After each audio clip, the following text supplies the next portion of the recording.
Should I ask him why we shouldn't table this?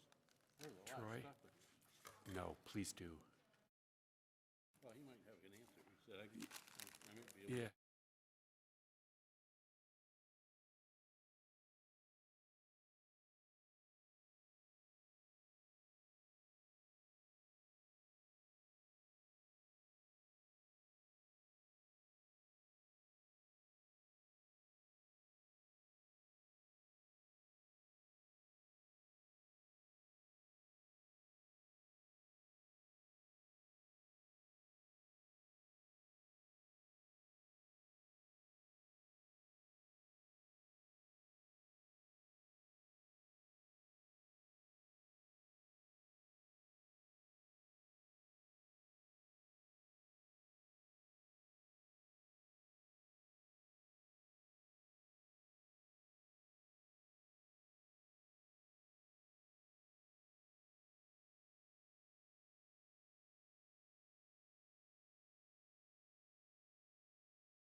Oh, he's gonna get that microphone.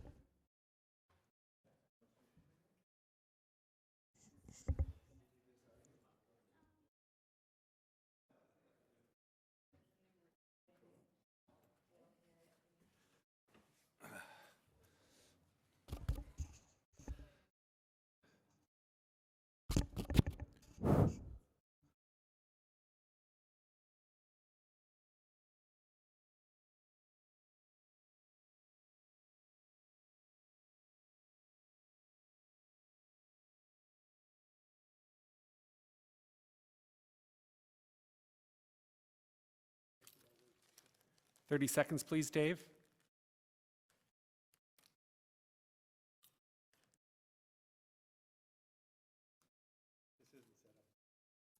Well, we have a little bit of time.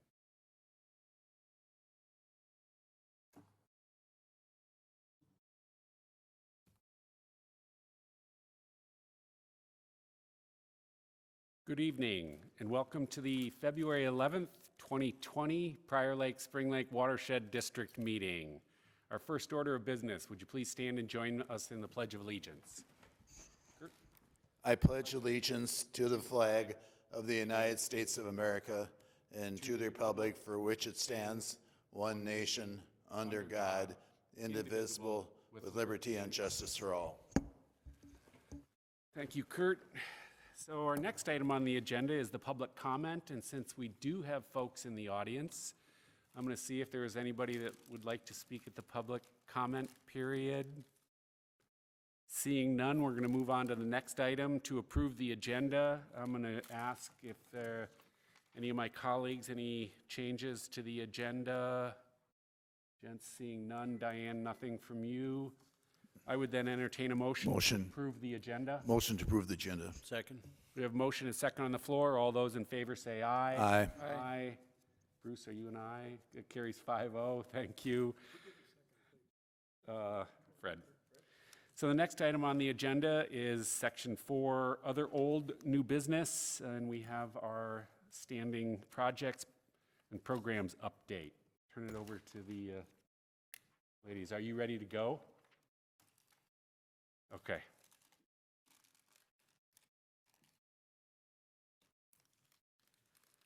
Okay, the level of Prior Lake is at approximately 902.55. I say approximately because the battery appears to have died about a week ago, but It has been staying relatively steady anyways, so it's just barely flowing over the weir, so I think it's gonna stay level for a while here unless we get some significant snow or rain. The monitoring minute this month is going to focus on the level of Prior Lake and flow from 2019. So this is a hydrograph of the level of Prior Lake. If you see that flat line, that's the weir. So anytime that the line is above that is when the water is flowing. And so I'll describe this better. But when you're looking at this, the white is just kind of the normal operation where the water is flowing over the weir, but the low flow gate is closed, which is what we consider the normal position. The green is where the low flow gate was open.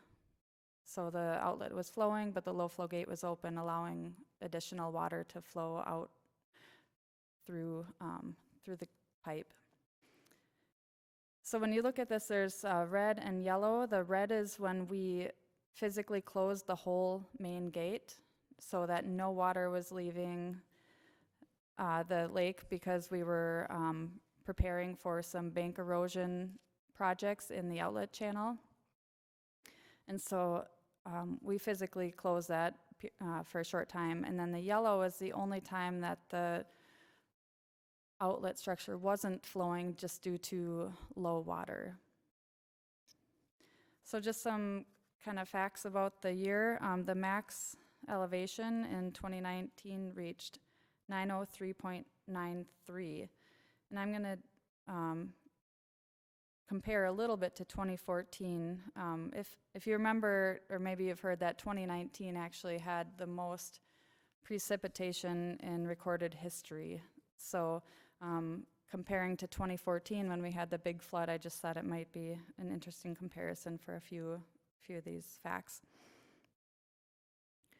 So in 2019, the max elevation reached 903.93, which was about 2.2 feet lower than 2014.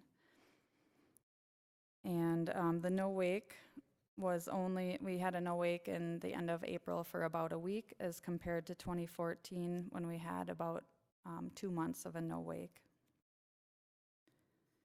And also the precipitation in 2019, depending on where you were in the watershed, ranged between 41 and 43 inches. And in 2014, it was about 36 inches. So there's quite a bit of difference in the amount of precip, but it was all due to when the rain fell. So you can kind of keep that in mind when we're talking about this, about how important it is when the rain falls versus how much rain falls. Maybe not surprisingly, after learning that we had the most rain in 2019, we also had the most discharge leaving the outlet structure in our recorded history of monitoring the flow leaving Prior Lake. And we had about twice as much discharge leave Prior Lake in 2019 versus the 2014 flood. That's mostly due to the amount of time that the structure was flowing. In 2019, it was flowing for about 11 months versus 4.5 months in 2014. And the low flow gate in 2019 was operating for more than half the year.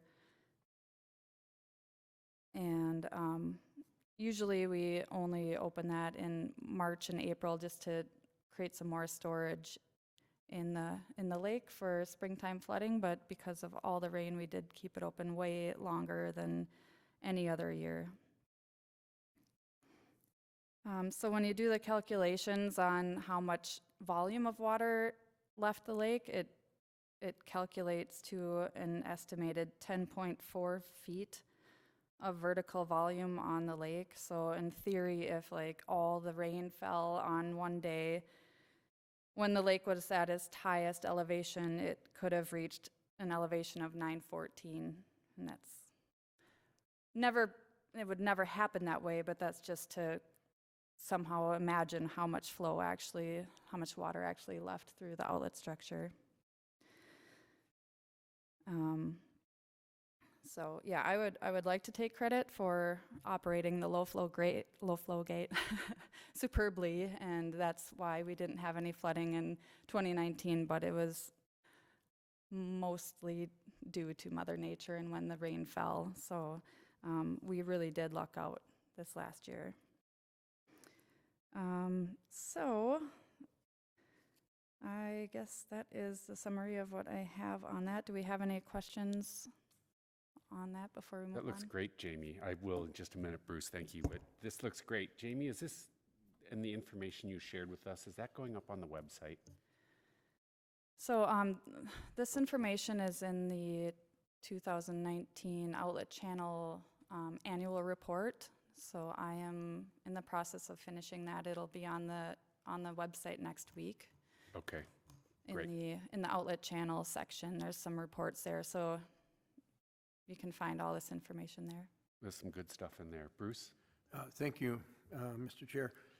Jamie, to summarize this, we had a record rainfall event throughout the year in 2019, but it was spread out throughout the whole year. So our outlet channel was able to handle it. Right. Versus 2014, where we had a concentrated period of time with a lot of rainfall. And Correct. that's why we had the elevation. So I think that's important for people to see and realize. Yeah, 2014 we had, it was a total of 36 inches over the whole year, and 11 inches of those were within a month, or 11 to 13 inches within June. So it was just all at one time. Yep. Thank you. Anyone else? Any questions? Charlie? Thank you, Mr. Chair. Jamie, do you know, in the first 3 months, the precipitation blue lines, is that snowfall inches, or is that converted to what it would be if it was rain? That's the melted precipitation. melted. So we do take the snow and melt it. Yep. Okay, thank you. I was trying to see a correlation, and I know there's a lot of factors involved here, but at what amount of precipitation does it have a discernible impact on the lake level, where you see, okay, it rained this much and all of a sudden now we start spiking, and it looks like almost a half an inch of rain before we really see any sort of impact on the lake itself. And I just think that's interesting anecdotal evidence as a person who lives around town. Hey, we got an inch of rain last night. Well, we can expect the lake to go up. Or, hey, we got a quarter inch of rain, so, the lake won't even see any sort of bounce. I know it's more complicated than that, but that was something that this graph could allow somebody to, figure Right, out yeah. by looking at it. I thought that's pretty neat. The other main factor that we can't see in this is the amount of flow coming in from Spring Lake. So if it was really dry, a really dry year, Spring Lake might not be outletting at all into Prior Lake. So then if it rained a half inch, it would barely rise more than a half inch. Yeah, and then the other takeaway is right there in mid-March, boy, all that water releasing from the upper watershed with, frost coming out and snow melting, any sort of rain event at that same time, bang, that's where we get nailed for sure. Because you do another down the stream in the middle of summer, you have a 1 inch rain event. It doesn't anywhere near affect the lake level as it does if that same rain event happened in March. Right, and as we've heard, the risk of flooding this spring is really high because of kind of the same scenario. Not only is there's a decent amount of snowpack, but the soil itself is completely saturated. So any sort of rain that we get in the spring is just going to run straight off into the stream. So that's kind of the risk.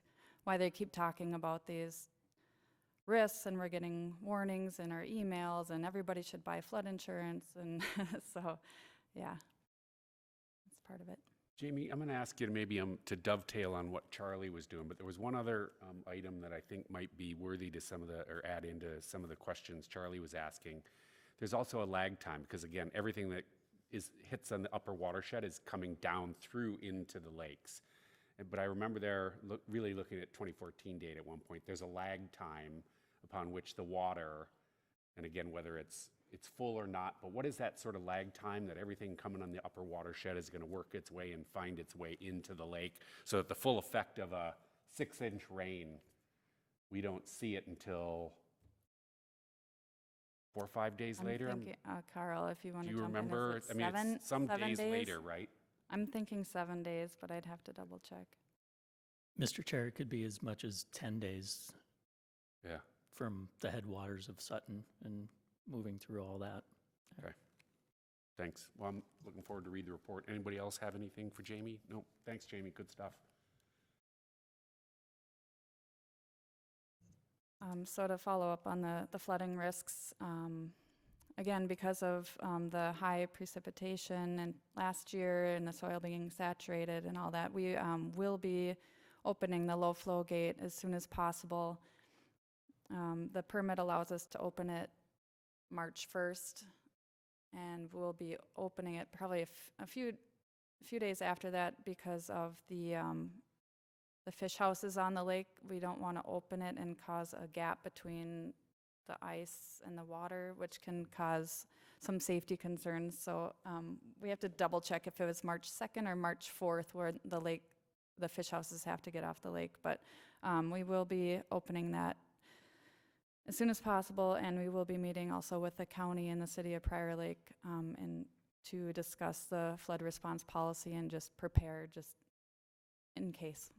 Hopefully not, but just be prepared. A quick update on the Spring Lake alum treatment. We are prepared to take sediment cores next week. We were going to do it this week, but because of the cold, we're going to wait till next week. And when so what we're going to do with those sediment cores is we analyze that so that we know how much alum to dose Spring Lake with in order for it to be effective. So those results will come in on April 1st, and then we'll be sending out bids for the alum contractor on the 3rd and getting those results back by the 10th, if not sooner. And the plan is to do an alum treatment in May on Spring Lake. There are some other factors that we will be considering which could move it to a fall alum treatment, but right now we're going to go ahead with this timeline. And Diane is going to talk about the upper Prior alum treatment. So managers know that we were notified on January 22nd that we received a Clean Water Fund grant, programs and project, to get alum treatment in Upper Prior, and this was something we're really excited about, and it would be for our first of 2 doses. And so we have a work plan that has to be completed and into Bowser by the 15th of April, and then the execution of the contract is due about the 15th of May. We're not quite sure when the funds will be available at this point, so we can't say for sure when we'd like to have the alum treatment for Upper Prior. However, we are going to be sending out RFPs to contractors to do either a spring or a fall alum treatment in Upper Prior, possibly with or separately from the Spring Lake alum treatment. Questions? How much was that grant for, Diane? I'm not sure the public knows that yet. I was going to start clapping, and I decided to let you finish. It's $449,000. Significant amount of dollars. Nicely done. Thank you. So, congrats. Yeah, Bruce? Yes, thank you, Mr. Chair. Just a question on the spring. I noticed you said like April 3rd going out for bids and April 10th opening. I know it's a public improvement process. Is that the right, could you double check that timeline on public bidding requirements? A week seems pretty short. And I think Carl would probably be able to answer that question more than anybody, but. I will double check that. I wasn't completely confident about that. I did ask one of the alum contractors how long they needed, and they did say a week would be okay for them, but they also mentioned that I might want to check into Yeah. if there's ju- some just rules. Check the about public bidding requirements. Thank you. So Jamie, I might ask you just a clarification, just because I'd like to revisit it, because I know it was an item at the board retreat that we're going to do a little report on about a desire to open that low flow gate in advance, knowing what we've been hearing on the reports on how full things are and that we might be at risk for flooding if we see some of that continued pattern of heavy early spring falls. Can you clarify again why or just state again, why it is we don't want to open that low flow gate prior to the houses moving off? Can you tell us what's happening on the lake with both the ice and the water, and what happens and why there's a safety risk? Because I think that's worth noting. So this has kind of been brought to our attention the past couple of years because we hadn't really been opening the low flow gate quite this early. But from from what I understand is if we open the low flow gate, that water in between the bottom of the ice and the top of the water, there becomes this air pocket, and then I think there's a concern of the fish houses or the trucks, probably more likely when they're going out to get their fish houses, that it would fall down. But I would love to pass that off to somebody else that actually knows. But that's what the safety, the police department actually told us, that they wanted us to inform them when we're going to be opening it for that reason. So they were the ones that alerted us to that concern, which I'm not real familiar with. Okay, thanks. Carl, I mean, I think I know, but Carl, what's the... Yeah, just to add on to what Jamie said, my understanding is it's not as if the entire lake ice shelf is staying suspended.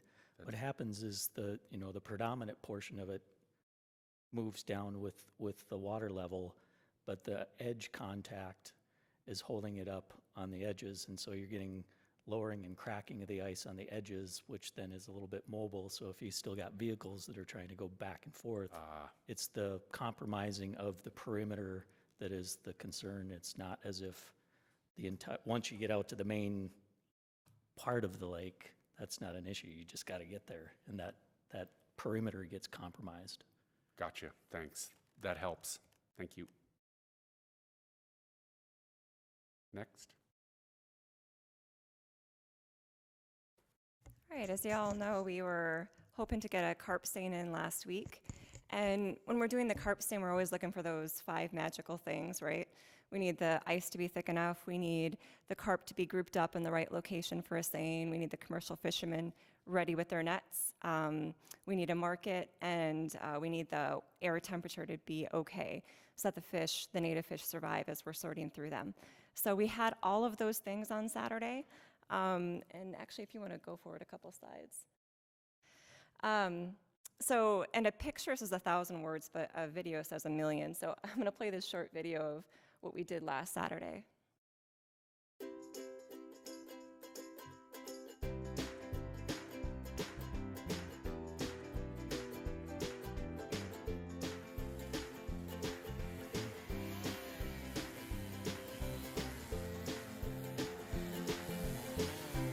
People always ask how this is done, so I just wanted to create a video so people could feel like they were really there. It's kind of crazy how they do this with a chainsaw, and it goes really fast.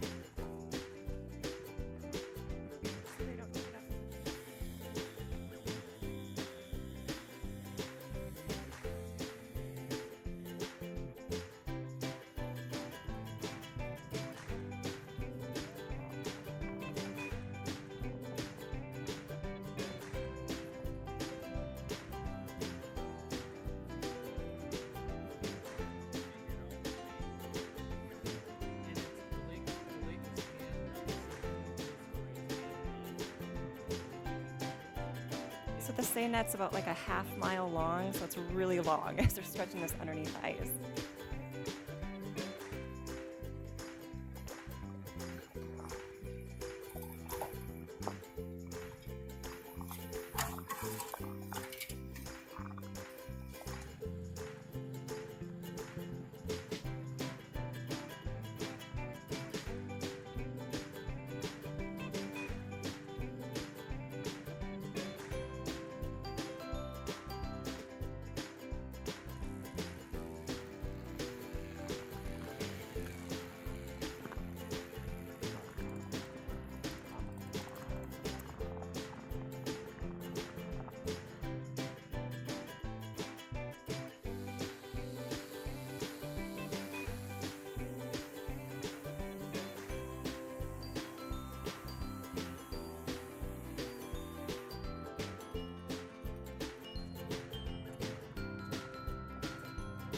Maggie, so there's different holes for pulling the carp out and for putting the net in?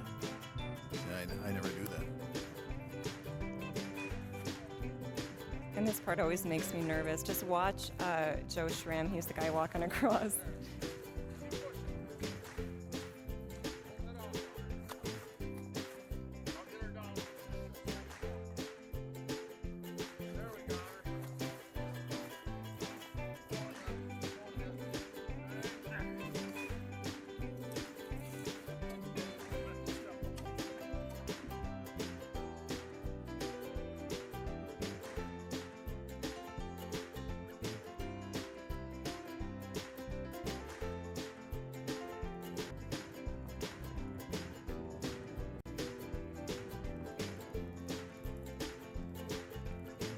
So there was a lot of holes they had to drill to first find the net, and then once they found the net, they had to go back and forth and try to figure out where the snag was. It just took a lot of time and a lot of manpower.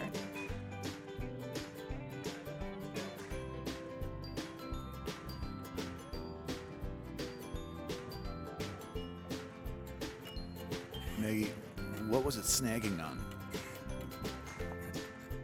Oh yeah, I'll cover that in a second.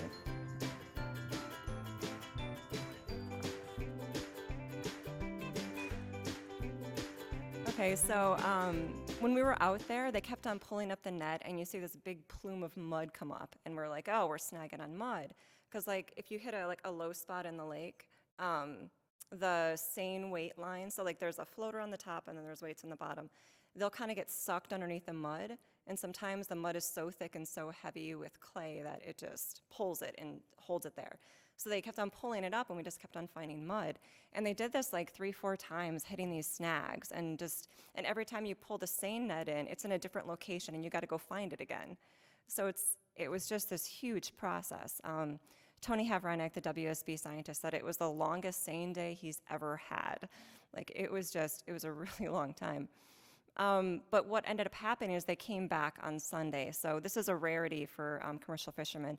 They left the seine net underneath the ice overnight because they were really trying to push it.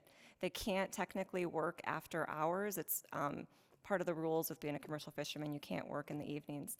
So yes, they came back on Sunday morning to take it out, and they found that somebody had thrown in a Christmas tree with tied cinder blocks to it to weight it down. Typically people do that for bass habitat. You see it a lot in like bass fishing lakes where they have tournaments and stuff. So it's not uncommon. It was just a surprise because we had just been in that exact location 3 years ago and it was clear.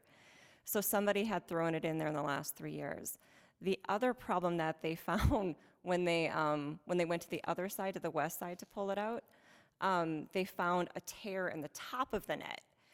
And that was interesting. So what that means is that somebody was out there marking the ice spot where they had a really good fishing spot, and they didn't want to forget where it was. So they must have stuck something in the ice, and then it ended up sinking down below the ice because the whole top of the net was shredded, not the bottom where you usually see snags. So somewhere in that seine haul area, somebody has something sticking through that ice, whether it's a stick or a pole or something that just shredded the net on the top. So we had 2 huge issues. So even if we hadn't snagged on the east side, when we pulled it through, there would have been a big hole on the west side, and the carp would have swam out anyway. So like this was just one of those crazy things. We had the perfect haul. We had a really good aggregation of carp, and it was just a complete shame. I think everybody was pretty disappointed, but you learn and you bounce back quickly because we have to if we want to get these carp. So the fishermen, after we talked to them, both Riedemann and Geyer, they want to wait until the spring so that they can make sure that those obstructions aren't going to be a problem. Because even if they don't find them in the springtime, if it's open water, you can just pull up over them. But when something's stuck underneath the ice, it just takes you forever to find it. So you can't work as quickly. The reason that we like to do it in the winter, though, is because they aggregate in the winter. So they cluster real tight in the wintertime, and it's always such a perfect time. But now that we have these underwater speakers, and we're going to start using this unified approach to herd the fish into the areas, which will be very, hopefully, successful in open water. We're going to be trying that this spring. But yeah, it was a huge disappointment. But if you want to click to the next slide. There we go. So our goal right now for Spring Lake is to wait into the open water until we can work with those obstructions a little bit better, try the unified technique. And also for Spring Lake, we're doing the baited box traps with the volunteers this spring. We're going to do it over by that wetland area, kind of by the Spring Lake Ridge development. And we're going to be using a specialized trap that WSB and Jeff Anderson has developed to try to capture some of those carp that are going upstream to spawn. So it doesn't end here. We're going to keep working on Spring Lake. But right now, because it's winter time and we want to get a good haul in, we're focused completely right now on Upper Pryor. So we're going to be working with the fishermen on Upper Pryor Lake to get those out. We did move them out of that rocky area, but now they're in a different area that we need to work with them a little bit. But again, on Upper Pryor, it's not just the winter seine. We're also going to go after them in Mud Bay again, like we did last spring. And then those electrofishing removals in Arctic Lake Outlet were really successful, so we're going to do that again. But if you go to the next slide, here's where they are in Upper Pryor. So Mary Newman from WSB was just out there yesterday just tracking the carp. And that's where they're at. They're starting to cluster again. So they used to be over by 825 up in the upper right-hand corner. And now they've all started to kind of cluster closer to that seine haul that we had the very first time, I think it was 2016, that very first seine haul that we had on Upper Pryor. That was the one where we just had like 3,000 carp we took out. But if they can move a little bit over there, can I borrow that mouse? So the problem with this area, the reason that we can't seine it is because this line right here is 30 feet deep. And the seine net is about 20 feet deep. So if we put the line in there, it's not going to be very successful. So we need to move them. We could try to do it over here, but there's a little bit of rocks. So if we can move them this way and get them underneath the ice right over here, that would be perfect. But what WSB is hoping for, because they've been talking to Redeman about it already, is that if they go back to the rocky area, we know exactly the direction they took off in when we tried using the speakers last week or 2 weeks ago. So we know where to put the block net. So we'll likely put a block net here if they go that way. And then we have 4 speakers between the 2 entities. So we're going to spook them out of the bay again and then push them into our preferred haul area where the commercial fishermen will set the net kind of like this and then just wrap it around them when we scare them that way. So that's what we're trying to work with the commercial fishermen on right now. I think if we do end up doing that area by Naughty, or it's going to be Jeff Redeman we're going to work with. And so we're just going to try our best to work with what we have. And if you go to the next one. So Diane also asked me to talk about the barriers. I guess first, do you guys have any questions about the seine or our approach with that? Yes, go ahead, Kurt. My understanding is Don Geyer knows Spring Lake very well. He knows the intricacies. Why did this mud thing happen?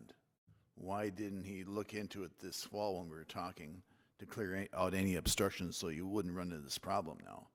Now the whole thing's on hold until spring. And I also thought he doesn't like doing open water seines. Mr. Chair, Manager Hennis. So the reason that he went into that area is because he just did it 3 years ago. He did not anticipate any obstructions. He just wasn't prepared. None of us were prepared for that, especially like that, the stake or whatever it was on the west side that was in there. Some things you just can't anticipate, although Tony and I have been talking about, even if we think it's a safe, seine area, running a chain through it in the fall if we know we're going to go after them, because that was something that we probably should have done. That's why I'm asking why that wasn't done in the fall, why a chain wasn't run through it. Everyone knew we wanted to do a carp seine. Everyone knew it was going to be in that area because that's where they always group in Spring Lake, is that area. Why wasn't that done? Mr. Chair, Manager Hennis, it's because we thought it was free of obstructions. They do the side scanning sonar. They didn't see anything, so we did our best with what information we had available. Every time we ask a commercial fisherman to run a chain through there, it's like $2,500. So we, I mean, if the fisherman was ready and we all believed there was no obstructions, there wasn't any reason to go in and look at it. But Now we're just going to be extra cautious moving forward. So we learn as we go, and we're definitely, you know, taking notes and adjusting and getting better over time. With what we've got on the line, trying to nail these carp, you know, potentially 17, 18, $2,700 or $2,500 is a pittance measure.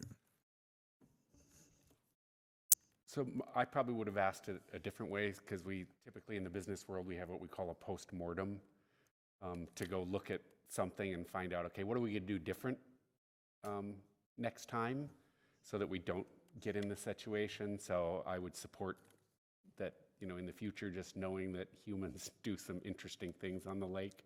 I've had somebody tell me I ought to go put a Christmas tree in the lake to create a little bed for the crappie in front of our place, which I was remiss to do or didn't have an interest. Now you're teaching me this stuff is a common pattern, and I'll bet you there's more. So anyway, post-mortem to understand what can we do different next time.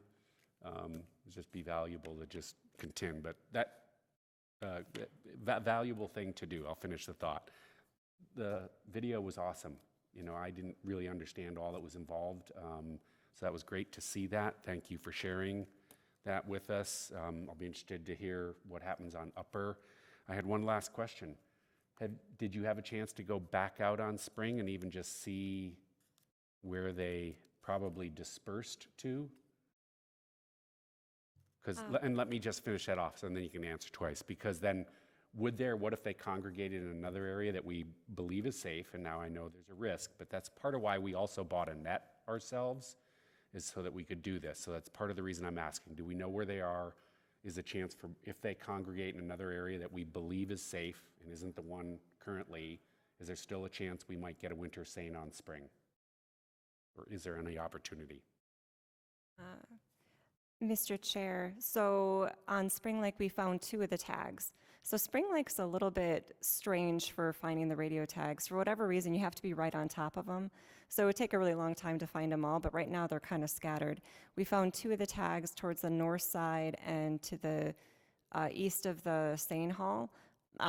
If they aggregate near Kurt's property, that's the other location that we can seine in, but because it's like a shallower area, they typically don't go there in the winter as much. It's really the area over by our Spring Lake Restoration Project where they were.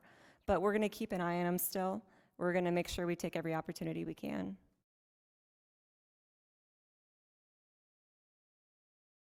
Nobody else? Anything? So Diana had asked me to talk about the carp barriers too. So the ferric barrier redesign project. So we, as you know, we had those really high bids last fall. We went from like a $40,000 estimate to a $130,000 bid. So we started looking for other contractors that might be able to bid. We tried to extend the deadline to see if we could get some better prices. And so we had a contractor that we met on site, a fabricator who can do the design work on site for much cheaper than people who wanted to do it in-house and then bring it in with a crane. So, and it's going to be closer to our original price point. We just haven't gotten an official bid yet from this company. So we're just waiting on that. But we do anticipate that because of the high flooding risk this spring that we're going to need a temporary barrier at this location anyway. So we're going to be ready with that no matter what. But the fabricator that we did meet with did say that there is a good chance that he could get it done before spring spawning. But if not, we're still going to be ready for that. And then for the bluegill stocking, just so that everybody knows, we've been talking to 10,000 Lakes Aquaculture, and they're going to provide the bluegills for stocking the Geist wetland. So we want to stock about 500 fish per acre, and we want to make sure it's a good population so that it eats those carp eggs. So that's what we're going to be doing this spring, hopefully with a little bit of help from the CAC. We've been talking to Christian Morkeberg about this and ways that the CAC can help. And that's it for carp. So if I might, you brought up another topic on the bluegill. What about putting those in other places, other areas within the district? Mr. Chair, we were talking about doing the Northwood barrier pond, and so we were just going to wait to see how that goes. That's the only other location that we for sure have identified that there is for sure carp spawning. So right now we're just looking at the Geist wetland. We wanted to kind of test that area out first, but if there's appetite from the board, we could definitely stock some in the Northwood wetland as well. Should we see if there's any appetite from the board here to do another nursery and stock? Is that what would you be looking for an appetite from us? Or to see if the bluegill have an appetite for carp eggs? Just kidding, I'm trying. Wasn't very good. Go ahead, Maggie. Mr. Chair, so when we got some of these preliminary costs from 10,000 Lakes Aquaculture, the amount that we had budgeted for would go all into Geist Wetland. But if there's appetite from the board, we can spend a little bit more and also stock the Northwood wetland with bluegill. So can I clarify, if I recall, we put in a budget of 5,000, I think, from the board's perspective, but then the Prior Lake Association gave us a $1,000 donation to also. So how much is the cost for the Geist wetland, and do we have any leftover funds for Northwood? Mr. Chair, I guess I didn't factor in the $1,000. I kind of forgot about that. So yes, that we could use that funding to stock the Northwood barrier. Thank you. That's, yeah. There you go. Go get them. There we go. Anybody? Kurt? We were also, at one time, we were talking about stocking northerns to eat the little small carp that just came out of their eggs, right? What's the status of that? Mr. Chair, Manager Hennis, so there is definitely a correlation between the populations of pike and carp, but it hasn't been proven that pike are eating carp. There's also a chance that carp create a habitat that pike don't like and it moves them out. So we're having the CAC do a little bit of a research for us, which I think they're going to bring to a board meeting in the near future. So we're just going to make sure that that's a viable thing to do, that'll actually help. Because as we all know, northern also eat bluegills, so it could be counterproductive. Thank you. Anybody else? Nope. No other questions at this point. Are we on to the next item? Yes, Nope, Mr. boat Chair. inspection, that's The right. last item is boat inspection. So as you recall, last year you worked with Scott County to put an additional about 400 hours of boat inspections on Spring Lake. The DNR had planned on only doing 100 hours, but 600 hours each on upper and lower. We don't have zebra mussels in Spring Lake for some reason, and we'd like to keep it that way, so the board was committed to invest our energies to work with Scott County on that. So you have asked what we want to do this year, and so I have done a little bit of research to find out where we're at. Scott County would like to support us in our efforts to go forward and do boat inspections. They said that they would augment our budget to help us do that. So unlike what we did last year, that would mean that we would have the contract directly with the contractor. We would also have an obligation with the Department of Natural Resources, basically saying that we are agreeing to their regulations to do that. There are 4 inspection agencies that I just was made aware of, besides Waterfront Restoration, that do this kind of work. So we have to determine how many hours we'd like them to spend. Typically, apparently the DNR gets out as early as the end of April to start doing boat inspections, and I realize that's before the fishing opener, Manager Hennis, but people do go in. So it's a matter of pretty much getting our ducks in a row. The DNR is not committing that they're going to do the same amount of hours this year yet, but I think we can assume that they will do something close. So what I'd like to do is work with you in figuring out how many hours you would like, and then we'll put an RFP out to the 4 different organizations to see what kinds of bids we have coming back and how soon we can start. Great. Thanks, Diane. Anybody? Kurt?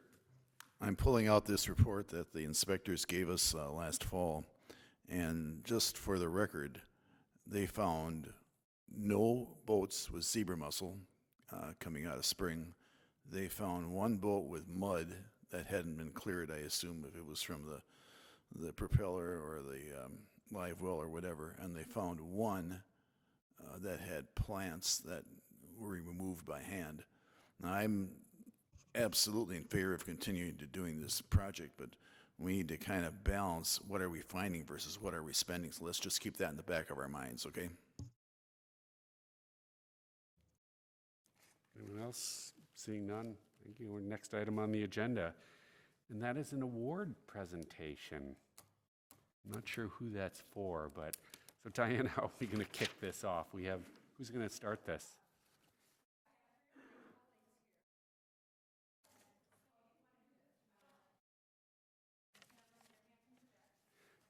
So yes, because we're being recorded, so if you would please go ahead and come to the microphone, and if you wouldn't mind stating your name for the record and maybe the organization you're with, that would be awesome.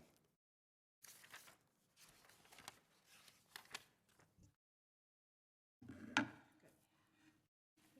by me.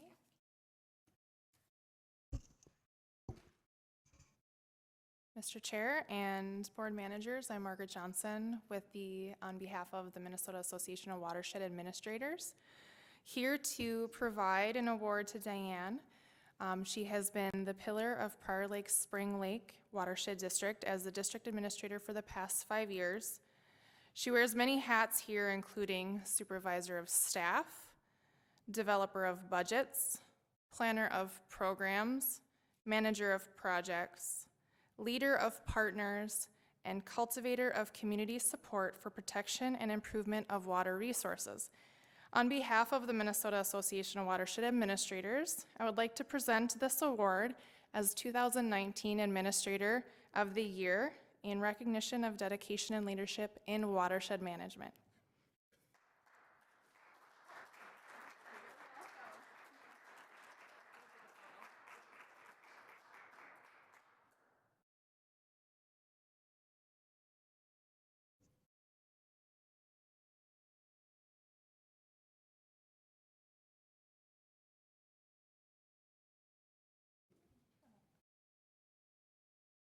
Thank you.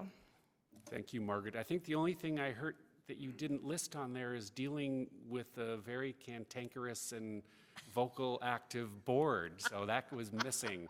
That's probably for next year. You'll get an award combat just pay. for board management, Diane, so. Well, and I would like to thank my 3 colleagues. They came quite a distance to be here. And so Scott Henderson is Sauk River, and then Mark Donay, Capital Region, and then Margaret came from Middle Fork of the Crow River. So I'm so honored that you came this way and bestowed this first award on me. So thank you again. Great, thank you, appreciate it.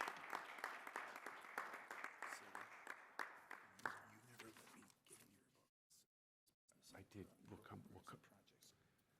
I'm gonna let you right now. So before we move on to the next one, Kurt just shared with me that he had another question. We're gonna take a pause here just a sec while Diane's completing this and taking a picture.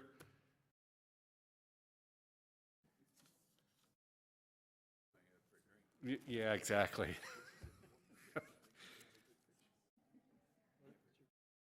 Carl, let me, Carl, are you queuing up to get ready then for the next? Perfect, and we'll just move on to that, and we'll still come back to that, Kurt, so you can ask that question, but nope, I won't now. Because our next item, I'm going to just state what it is, the Spring Lake West Sub-Watershed BMP Feasibility Study Concept Plan and Update. From Carl at EOR. This is a discussion-only item.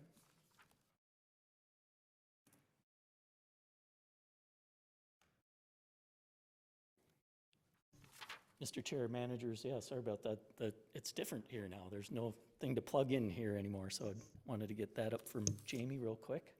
Can I control it from here, or just kind of? Carl, could you make sure, or pull that speaker over closer? Yep. Awesome, thank you, sir. So tonight is really just a sneak peek of 2 feasibility studies that are underway, nearing completion, that were funded through the One Watershed, One Plan pilot funding program. So the first of which is the Spring Lake West feasibility study. And I will try to keep my mouth in front of the mic, but Jimmy, you can switch here. Actually, go back one, sorry. The upper watershed in the kind of purple subwatersheds is the overall tributary area to Spring Lake. And the feasibility study, the area of interest that we're looking at is the yellowish watershed, Spring Lake West. That area of that subwatershed is 426 acres. From the flux modeling from 2018 data, you can see on the right, I gotta move this so I can see what I'm talking about too. Subwatershed 19, kind of off to the left side, aside from County Ditch 13, just to the right of that, is the highest contributor in terms of total phosphorus and also dissolved phosphorus for many of the other tributary areas. So even though it's a much smaller drainage area than, say, County Ditch 13, the overall drainage area, it is a high contribution, and that was shown by the, kind of the strategic monitoring the district has done over the years. So you can see those numbers highlighted on the left, 1,430 pounds per year of total, 800, so a fairly high percentage of that. 14 is in dissolved form. So that started informing us as to what sort of practices we should be thinking about in this drainage area, since a large portion of it is dissolved. Real quickly, what we've done to date, we did in fall, right before snow, site survey of ditch profiles, spot elevations, culverts, to verify information for the PC swim model and collect just base mapping information. We took a look at the most current information that had been processed, 2017 and 18 water quality data and flow, to look at those, the loading. The watershed, the PC swim or H&H model of the district, we, based on that site survey and monitoring data, we calibrated this subwatershed based on actual monitoring data. So again, kind of revisiting the PC swim model piece by piece, but felt it was necessary for the subwatershed. And then we've gone through some preliminary design considerations as well as probable costs and benefits on a number of sites in this watershed, only one of which tonight I'm going to speak to, because we have actually outreach with landowners to be conducted first. So it would be a little getting ahead, cart before the horse, if we presented the full kind of concept of ideas in this watershed until we've spoken with landowners. We have had initial outreach by Maggie through the Farmer-Led Council and feel comfortable at least telling you what we think is, regardless of the other sites, probably the highest priority site. So next slide. And this is really kind of situated at the farthest downstream end of this Spring Lake West ditch that we can get while still providing meaningful stormwater management. Jamie has the cursor pointed at the little blue finger or line. If you move to the east and north just a little bit, there's an open water body that I want to point out to the district. This is a 2004 project that the district completed. It's known as the Spring Lake West Wetland Enhancement Project. You wouldn't be able to do that type of project anymore. It's within public water, it's within wetland, it's excavation of a stormwater feature within public water. You'll be able to maintain it, but DNR has since changed its position on what you can and can't do in public waters. So that, knowing that that's there, we do know that that's still providing benefit and addressing primarily particulate form phosphorus. So again, kind of cueing us into practices that would address dissolved. And this is also, that existing feature is also serving well for sure for sediment, but should be on your maintenance radar. So jumping back to the kind of the priority BMP location, again, keeping in mind that we're targeting dissolved phosphorus, we start thinking of filtering or enhanced filtering. And so next slide. This is the concept design, which is an iron enhanced sand filter created along the south side of the ditch. Essentially, the proposed concept would be to pull flows via a pipe off of just on the east side of Marshall Road. In concert with that, there would be a diversion structure placed within the ditch that would have an overflow for extreme large events. We wouldn't want those flowing through the system. So the pipe sizing would be of such to take all your base flows and up into a certain design storm event.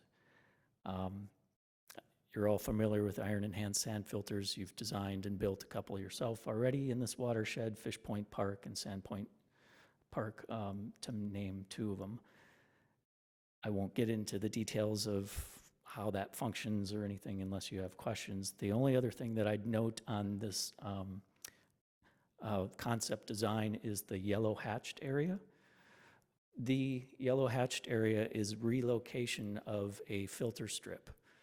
The blue area, the iron enhanced sand filter, is shown to be graded in where there is currently an obligation of the landowner through the conservation district, the Soil and Water Conservation District, to have a filter strip along that ditch.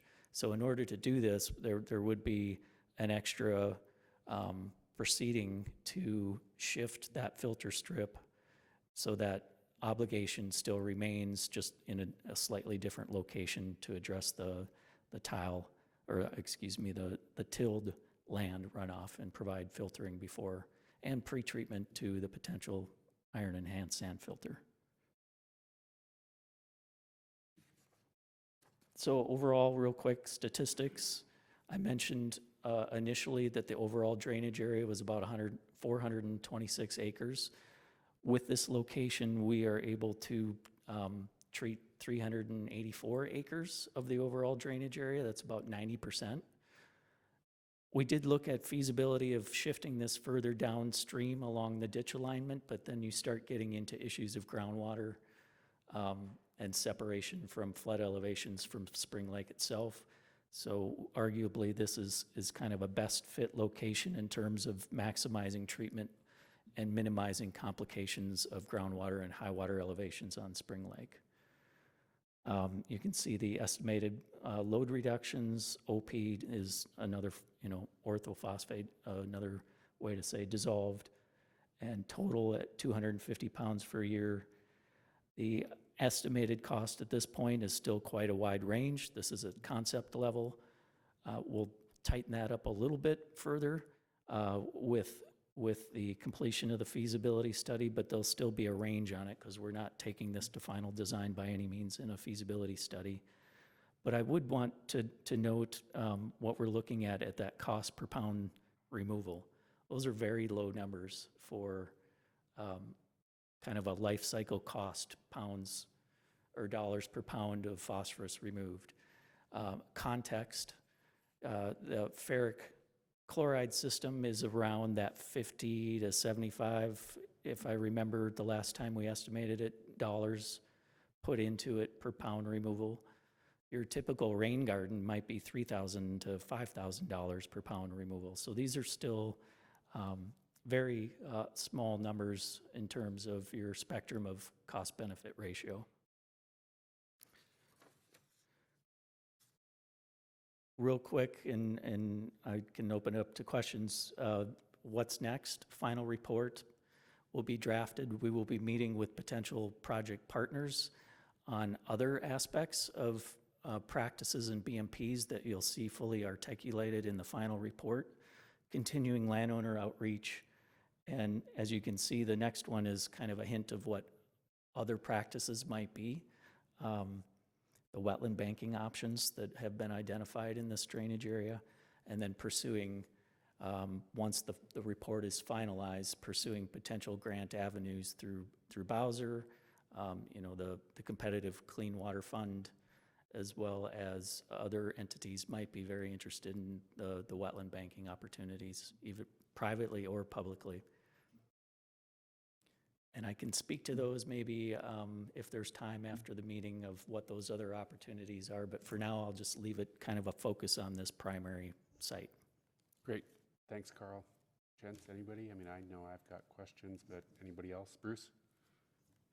Yeah, Carl, looking at the awards of Bowser projects that was just released, does this, and I think I noticed some projects like this, some categories. Does this project a good future candidate, you think, for one of those Bowser grants? It definitely is. In terms of the cost benefit and those dollars per pound removal, it would rank high. Okay, thank you. Kurt? Carl, when I came on in 2013, I remember asking Administrator Kinney what the problem was with Spring Lake because the water was so terrible. This is before our first alum treatment. And he says one of the main areas, besides Ditch 13, was this area west of Spring Lake coming under Marshall Road from Kruger and the county maintenance building. And yet and we're just working on this now. Do I have that straight? Do I have that timeline correct? I presume so, if that's who you're talking about first informed you of that, yes. Fred? So, Carl, why the high TSS in this? I mean, it's a fairly flat area. It's the land use. Okay. And so how does I noticed you on one of the slides, you were removing a high percentage of the TSS. How does that design work, briefly? I mean, you wouldn't want it in the filter, obviously. Right, Is it the buffer design? no, it is actually through, well, it's not well articulated on that design schematic, but there would be a pretreatment element of the design, an open water or an open 4-bay pretreatment that would require maintenance. But then also, yeah, most of what's going to be able to be pulled out is more of a particulate and it would just sit on top of the filter and wouldn't be a clogging mechanism. Okay, thank you. Charlie? Thank you, Mr. Chair. A couple questions. First one is for Jamie. The flux model, the monitoring point, is that downstream or upstream of that pond that's in the wetland? It is upstream of the pond. Okay. And then go back to that slide that you just had up there. So is this on one landowner's piece of property? And has this landowner been engaged at all? Have we had conversations, or is this the one we're going to reach out to? Mr. Chair, Manager Howley, it is one landowner. And while I don't think there has been direct, Maggie could probably fill us in because I haven't been part of the landowner contact and outreach to date. Mr. Chair, Manager Howley, so Paul Kruger farms this property, and so he works a lot with this landowner, and this landowner has been okay with doing the filter strip in the past, and he didn't think that he would have any problem with this, and Paul Kruger didn't have any objections, but I don't know if he's reached out to him yet. But I anticipate that this will be, okay with the landowner as long as we have sufficient payment. Okay, thank you. And so then it says on here, a half acre would come out of production, reestablish the filter, the cost, and then presumably a permanent easement over this BMP to our favor. All of that cost is in your little rough estimate? It is, okay, good. Yeah, Mr. Chair, Manager Hawley, that is included compensation typical to what the district has done for other projects in compensation for easement is included in that cost estimate. And I stepped away, Carl, I had really, I guess, probably just one question left. I stepped away for a moment, so I don't know if I missed it or not, but can you put the slide up on the model that you had and the numbers of going into spring from there? So if I'm seeing that correctly, then, bless you, total phosphorus, the 1426, right, and dissolved is 824. What is the reduction of that by this BMP? Percentage reduction? I saw 88% of the water flow going into the treatment, the BMP, but what was then the reduction of these numbers? Maybe I don't know if I missed that or... So, Mr. Chair, that image and the numbers there were reported from preliminary 2019. That was a snapshot of the flux modeling that Jamie presented at the last board meeting. And so we were working off of averages from a 2-year period and not the 19 numbers. But if you look at it in terms of a pure percent reduction, it's not actually shown on here. We're suggesting that for the average flows for 17 and 18, we can route 80%, 85%. Actually, it was said 88% in the presentation of the volume of water through that filter. And then the large storm events during that 2-year time period would bypass. So 88% of water would be treated to roughly a 70% reduction or more. So you're talking, that fraction of. So that math, 90% of the dissolved phosphorus times another 30% Yep. is what's getting through. Yep. Okay, great, thank you. Mr. Bruce? Chair, can I just address Manager Hennis's comment earlier about Mike Kinney stating that this watershed has been a problem for a long time, and it has been, but there have been things that we've done in the watershed since he mentioned that comment to you. I know that Soil and Water works a lot with the farmers, especially Paul Kruger has cover crops, they have filter strips, there's quite a few filter strips in that watershed. And also the Highway Department has done quite a few changes on their operation to address issues that we found in the past. They took the septic treatment, the wastewater treatment, they took that offline. They changed a lot of their operations for where they clean their vehicles, so there wasn't as much runoff from vehicles. They changed where they were hauling or storing their salt. And I don't know, I'm sure there's a few other things. There are quite a few things that the Highway Department did. And also the Soil and Water is working with Paul Kruger on some other options for his farming property and managing the nutrient management. So there's a lot of things that are going on in the watershed. Well, I was just pointing out, it's been 15 years since 2004. It's a long time, and a lot of bad water has gotten through.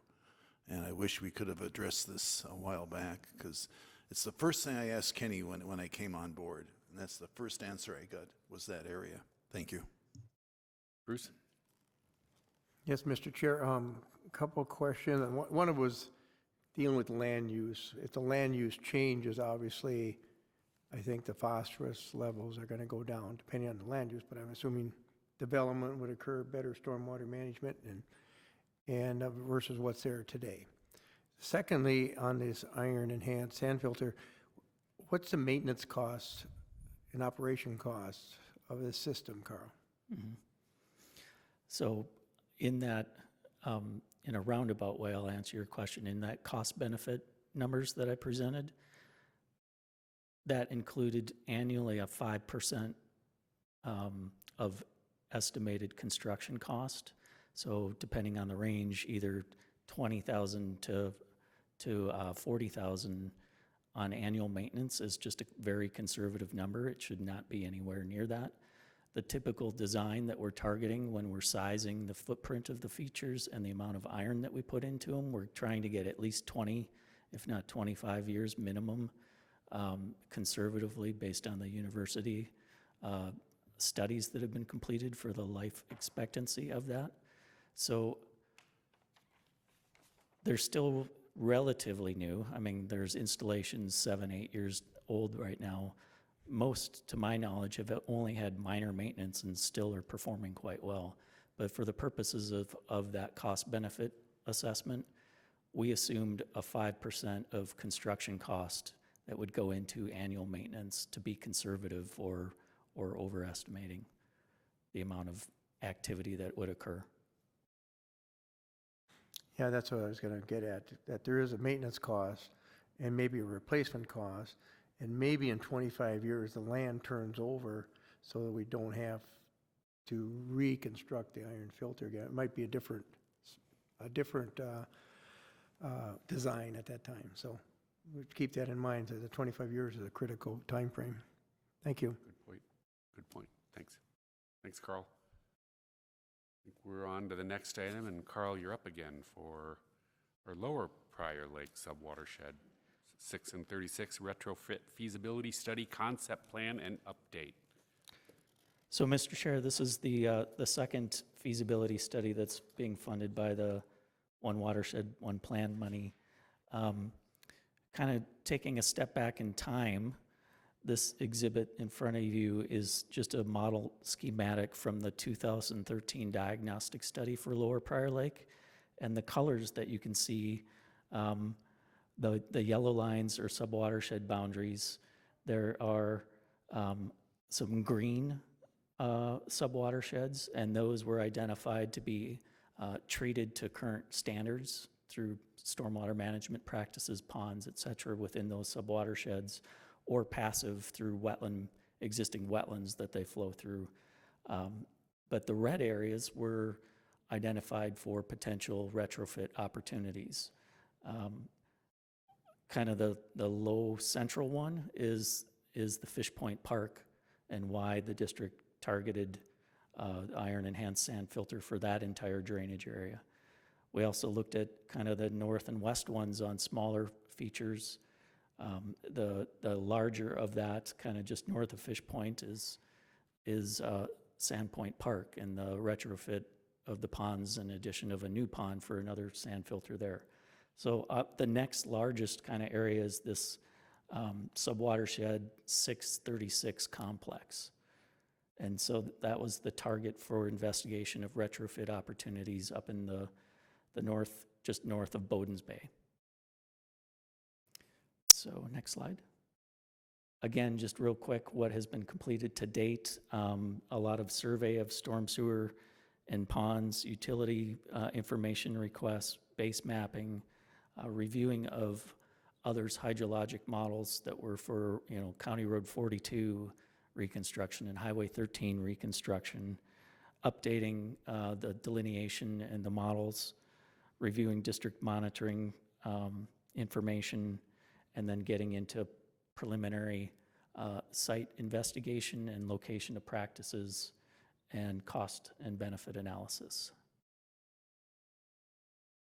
This is just another image of the watershed, that the 636, broken down into a little bit more detail, into 7 watersheds, and I'll speak to them a little bit more specifically. But one thing, go ahead, you'll notice quite quickly, is there's this one large watershed on the west side that says fully treated. And since the 2013 diagnostic study, the city reconstructed many of the roads in the Bowden's neighborhood. And this watershed is fully treated in Bowden's Park. And for those that were on the board at the time, may remember some tours, but if you look at that aerial image of Bowden's Park, the kind of sand play area and where the playground equipment and half court are, there is salvaged a storm sewer pipe that is underneath that. As all the runoff comes from the neighborhoods, that's a quick detention place that some of the water kind of just seeps out and infiltrates into the ground. But to the west of that, and it's kind of covered up in trees, is the second aspect of that overall design. You have the detention in the storm sewer pipe, and then it's also filtering through this media afterwards. And then there's a channel kind of between the two that heads south to the lake. So we did not focus on this drainage area at all, seeing that, looking through and reviewing all the plans, that this now is treated, and focused on the southern and eastern portions of this overall watershed complex, the 1, 2, 3, 4 through 6 subwatersheds. So breaking these out, looking at this chart kind of from left to right, you can see the subwatershed name, the area, and I won't speak to loading, but just quite yet, but just on an area basis, quite quickly, subwatershed 3, 5, and 6 jump out just as likely targets given their size. And then also, as you work your way across, the first 3 columns in green are total phosphorus, particulate phosphorus, and dissolved phosphorus modeled to come off these watersheds. But we also know that there's existing practices in place, and that's the next 2 columns, and their efficiency that finally get to what is coming off the landscape accounting for treatment in existing practices. And if you took the total of those two columns, there again is kind of like your targeting. Again, subwatershed 6, the bottom one, 16 pounds per year. 5 is the next largest, and then 3 is the next largest in terms of loading. They all have some form of treatment in them, but there's still a lot of load coming from those subwatersheds. This is just another image real quick of the last now focused area of the feasibility study. And the red stars are where we have identified preliminary locations for stormwater practices or retrofits of existing practices. And our next step really is to reach out to MnDOT and to the city of Prior Lake and discuss those a little bit further. And that's our primary next step. But just for purposes of giving you a little bit more informed idea of where we're going, I think I'll use this slide instead of the table. The working from the west to east, or the Watershed 1, there is not a lot of opportunity. There is an existing stormwater management pond that treats that drainage area, but it's essentially, there's an equalizer pipe under the road that pond, for all intents and purposes, is at the same elevation as the lake. So there's not a lot of ability to retrofit that pond, but we still are looking at potential pretreatment features right before storm sewer discharges to that pond in that subwatershed. Same with subwatershed 2, which also is routed to that existing pond, maybe peeling off via a curb cut to a smaller rain garden or pretreatment device before it goes to that existing pond. So those have partial treatment already. Probably aren't going to prove themselves out to be the most cost effective, just kind of giving you an idea of what we have been looking at. Watershed 3 is fairly large, has no treatment within it right now, and we want to explore with the city of Prior Lake either use of right-of-way at that intersection, or potentially even thinking into the private realm, because there is an open lot at that location. And we have preliminary ideas that we want to sit down with the city of Prior Lake on further looking at practices at that location. Subwatershed 4, there are two, it's kind of the narrow, skinny one in the middle of the area. There are two existing, there's supposed to be filtration practices behind that strip mall complex. My understanding, the last time that I've seen them, even historically, is they've never worked well. They sealed up and are just acting as shallow wetlands with cattails. So we would want to further explore the feasibility of making those function as they're supposed to. And then finally, kind of moving over to the largest one that you can see in this picture, Watershed 5, there are 3 in blue features with the stars over them, 3 existing open water ponds, NERP ponds in MnDOT right-of-way that receives the majority of the runoff is from Highway 13, but also all the runoff in the rest of the area to the west gets there as well.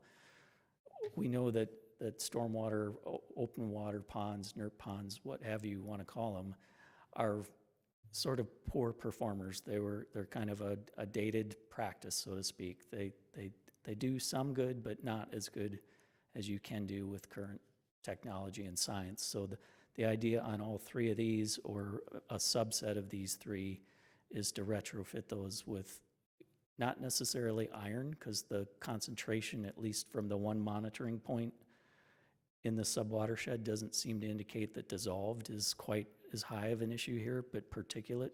So just filter benches, but probably without the iron to save on cost of those retrofits. Finally, off the picture, another large watershed to the north, you can see slightly in kind of ghosted blue that large pond that exists at the intersection of 13 and 42, kind of down in the pit from that whole development. Our design team that was looking at this originally kind of just ruled out the ability to do anything. And I want to take a second look at that. I think there is opportunity, but I think it would probably come at too high of a cost, but I want to explore that a little further. The problem with that one is it was really built as a rate control feature first and foremost, very much secondarily water quality, and the existing outlet structure, invert elevation, is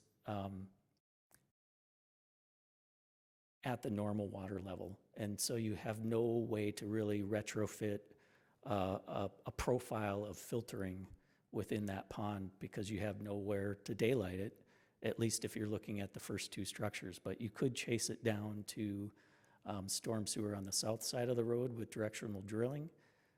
Hence, I don't think it's going to prove out to be cost effective, but you could make it work if you incorporated that scope or element into the project. So that's kind of where we're at. I know I have one more slide for a table of costs and benefits, which we can go to. The main thing I want to say here is just looking at the far right columns is that you can kind of see there again, we have a range on construction cost right now and then a range on cost benefit.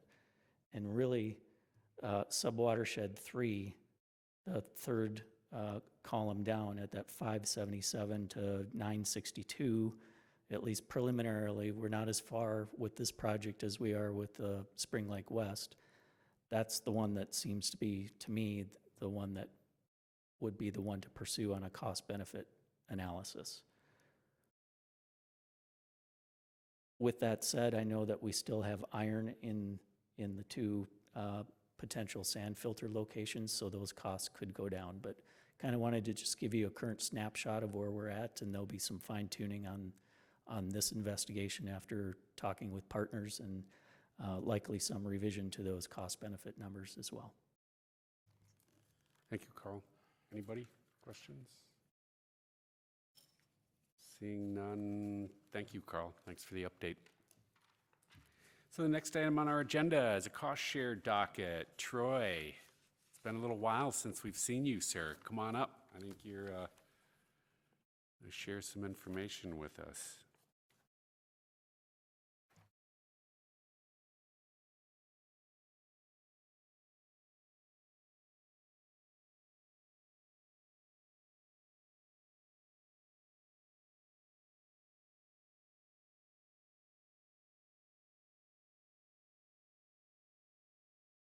District. Just want to frame this matter for a second. So I met with staff last week and we covered two main items of work as it pertains to our partnership work. One is the services agreement and scope of services with the budget and work plan. And the other is the cost share program policy. After the meeting, we realized maybe it was a lot to chew off in one time, so we decided to split it up and address the docket matter, which is the policy today, and then take up the services agreement and scope of work at the next meeting. So that's why we're seeing this on this agenda. And drilling down a little, so that the docket provides the policy guidance for implementation of the district's cost share program that you have entrusted us to implement for you. We use district funds to implement the cost share program, as well as state grant funds that we bring to the table.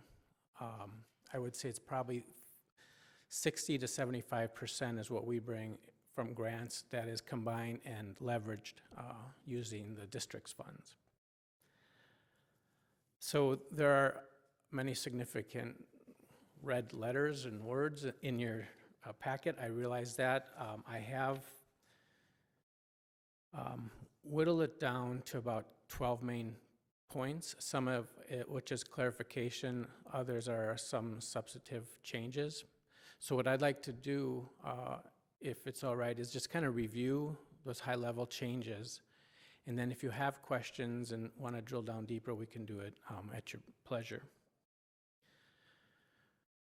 So with that background, the changes for the 2020 docket that we're proposing, and again, these are optional. The district can choose to maintain the same docket it has currently or make these changes in full or in part.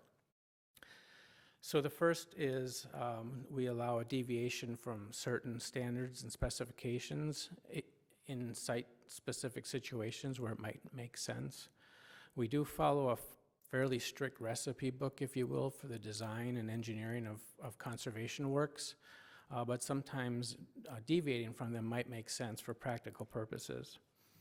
The caveat to any deviation would be that it doesn't impact the expected life or the environmental benefit of said project. Troy, can I just pause you for a sec? Are you referring to us, on each of these items that you'd like to review with us, are you referring to a specific area within the docket? Correct. The Each manual? of these does Can you- refer to a specific Could section. you just, to help us follow along so we Yes, could absolutely. see the areas, that I'd appreciate it. I don't know this docket quite as well as you.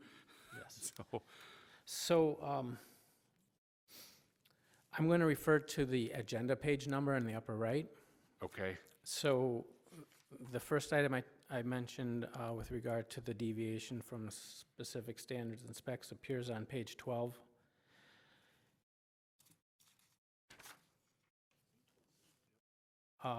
It's paragraph E, so it's the very first change in there. got it.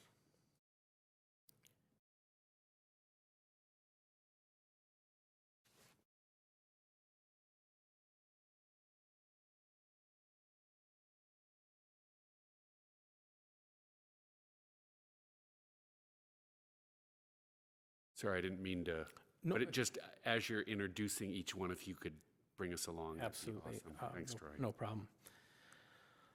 Number 2 item is that it eliminates the, what we've referred to as a construction waiver, which essentially allows construction of a project to commence. And sorry, where is the number 2? Yep, so that's paragraph 6 on the same page. Gotcha, thank you.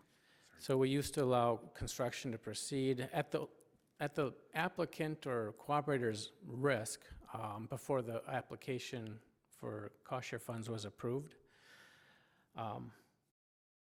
But we decided that we wanted to eliminate that because it's not consistent with state grant policies.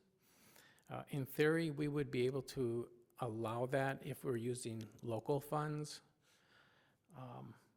But in the interest of consistency and not getting crosswise with the potential where we might apply state grant funds towards a project, we wouldn't want to undermine our abilities. So we're eliminating that. The next significant change is on the next page under payment method. Page 13, and also page 14 under the approval process. I'm sorry, page 14. Under the approval process, it clarifies what the application process is. And following that, so that's paragraph 16, and paragraph 18 is a new addition, and that clarifies what the application or contract amendment process is. So again, these aren't new policies, they're just clarifying what existing practice is.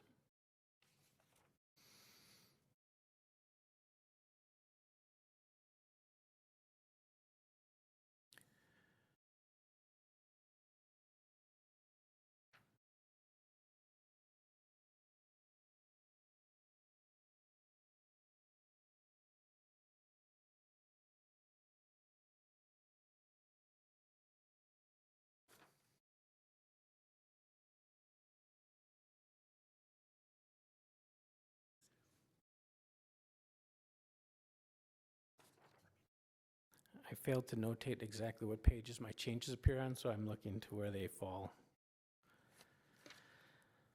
The next item in any event is we increased the liability for contract violations from 100% of funds received to 150% of funds received. And I'm looking to see where that exact change appears amongst all the others. So if you give me a second, I will find it. Oh, it's on the bottom of page 15, paragraph 23. Just a quick question. Is there any significance in red versus blue? Mr. Chair, Manager, the changes between the blue and red, the only significance is that they were made by perhaps different individuals at different times, and it's how the word processing program, MS Word, symbolizes those changes. So I might have made some changes, and then maybe another member of the staff made other changes, and they'd appear two different colors, even though they're all intended to be the same. So back to the repayment of funds for contract violations, that's increased from 100 to 150%. That is to be consistent with state grant policy. The next significant change I want to bring to your attention is on page 19.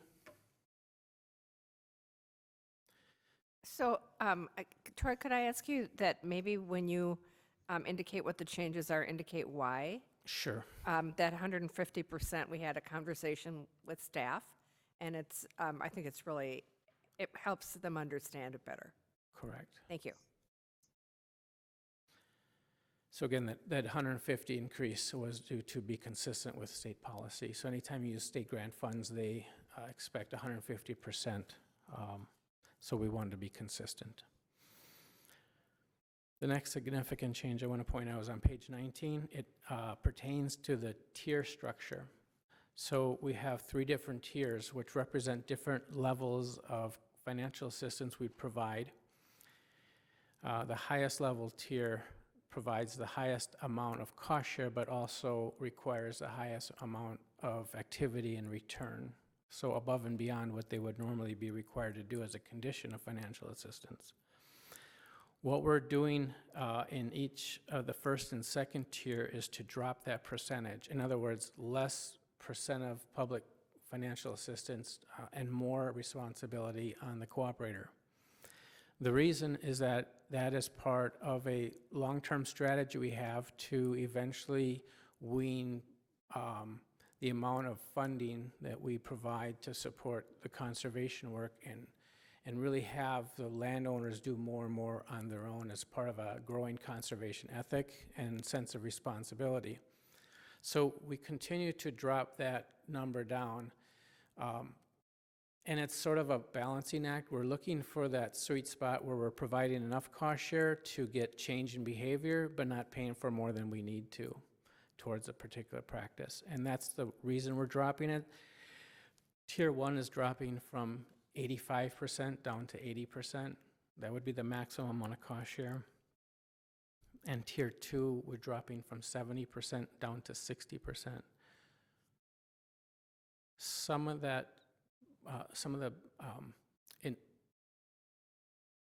science, if you will, behind that drop is based on a survey conducted by U of M that really got at understanding what is the level of cost share that landowners would expect to get in order to participate in the program, and found that we could lower these numbers and not negatively impact participation.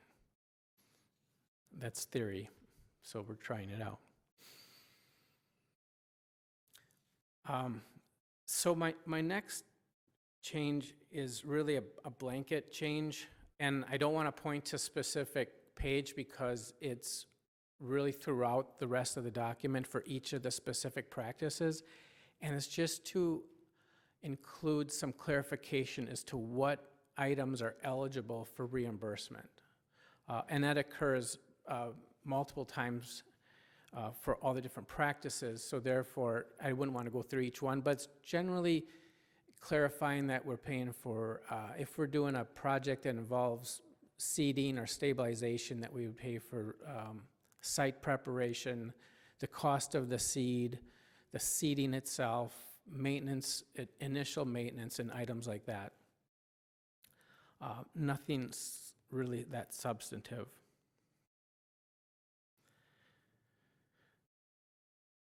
There are a few specific practice changes that I want to point out that are worth noting.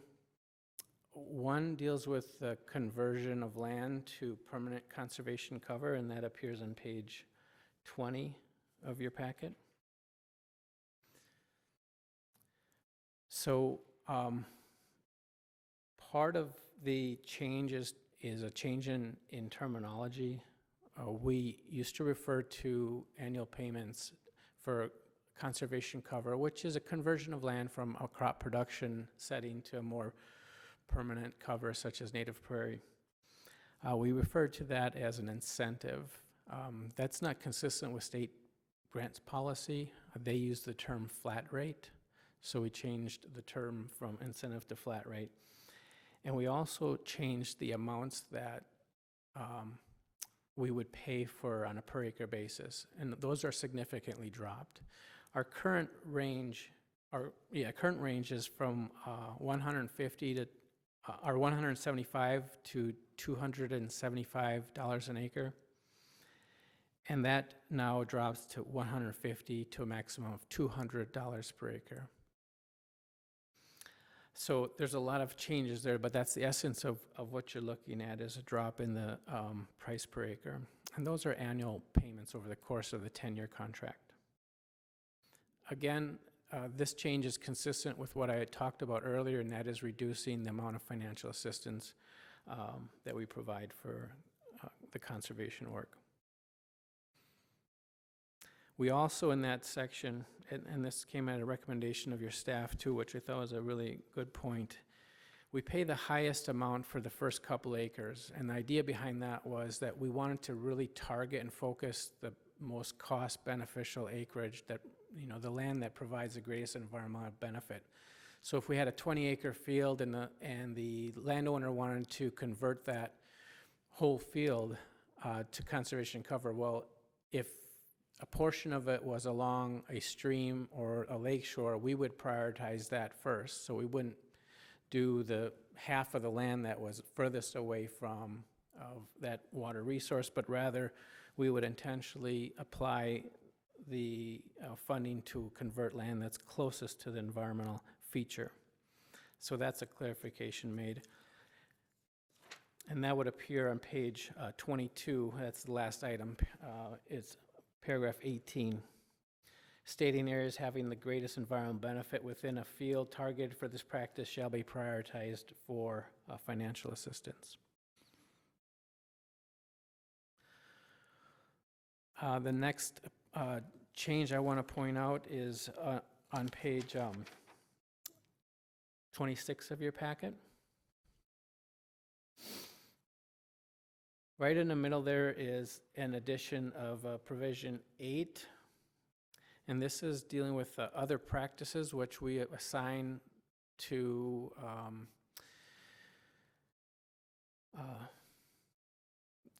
both innovative and non-conventional stormwater management. What we do here is we put a cap on any non-conventional stormwater project of $5,000, and in addition, the recipient of those funds would have to allow for education purposes as a component of that project. An example of this would be a driveway that a landowner or a parking lot that the landowner wishes to convert to a porous type pavement or pavers of that sort. Those can be quite costly projects, and so we thought it would be appropriate to limit or cap that amount that we would provide for such practices. The next significant one is just a few lines down. It's the addition of number 4 under stream and shoreline protection. This clarifies that the expenditure of funds will be on properties that are adjacent to a DNR or public water body. In other words, we would not fund a shoreline restoration project in a private pond or along a stormwater management feature that looks like a lake or a pond, but rather these would have to be lakes and streams that do have public access and recreational benefit.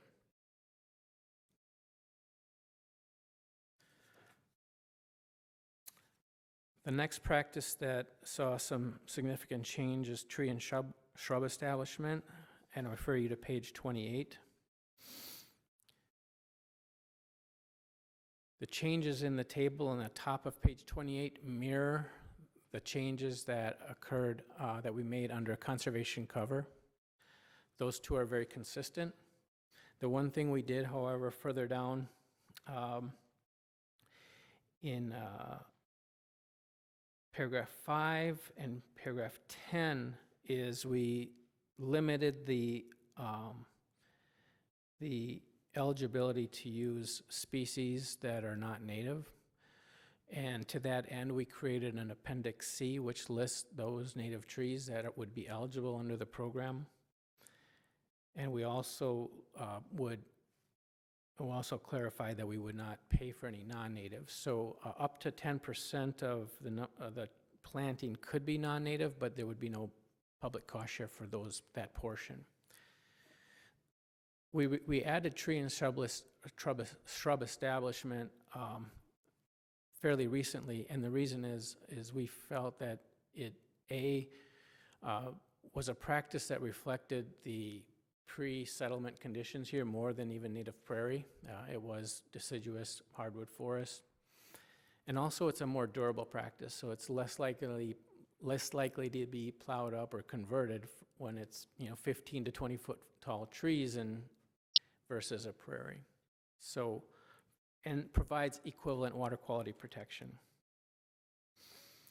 And also similar to the conservation cover, we add a provision that funds will be prioritized to the area of a project that has the highest environmental benefit.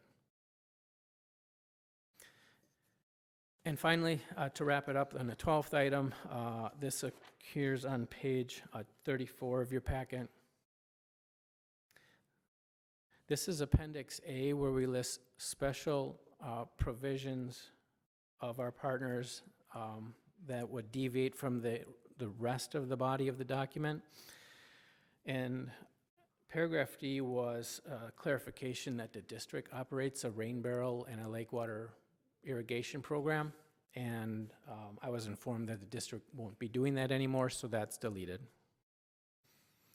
And Mr. Chair, that covers the main items that I wanted to share with you, and if you have any questions, I'm happy to try Troy. to. Diane, I hadn't thought about this. Did staff have a chance to review any of this? Mr. Chair, managers, yes, we met with Troy last week to go through the changes.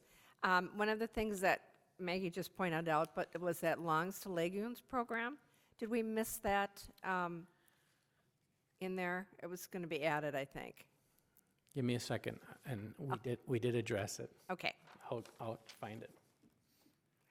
Because one of the thoughts I remember when I was reading this and not having a staff report or something on this, which is maybe getting to a colleague's comment, but to me, this almost was like, did we get a review on a lawyer here? Because this is in essence much of our contract, and there are a lot of different things in here, and it's very hard to digest this as a board manager, and it made it tough for me to make a decision. So that's why I decided, I thought before I open this up to my colleagues, I wanted to pop up a level and see if have you vetted this? Does this all look good from the Watershed's perspective?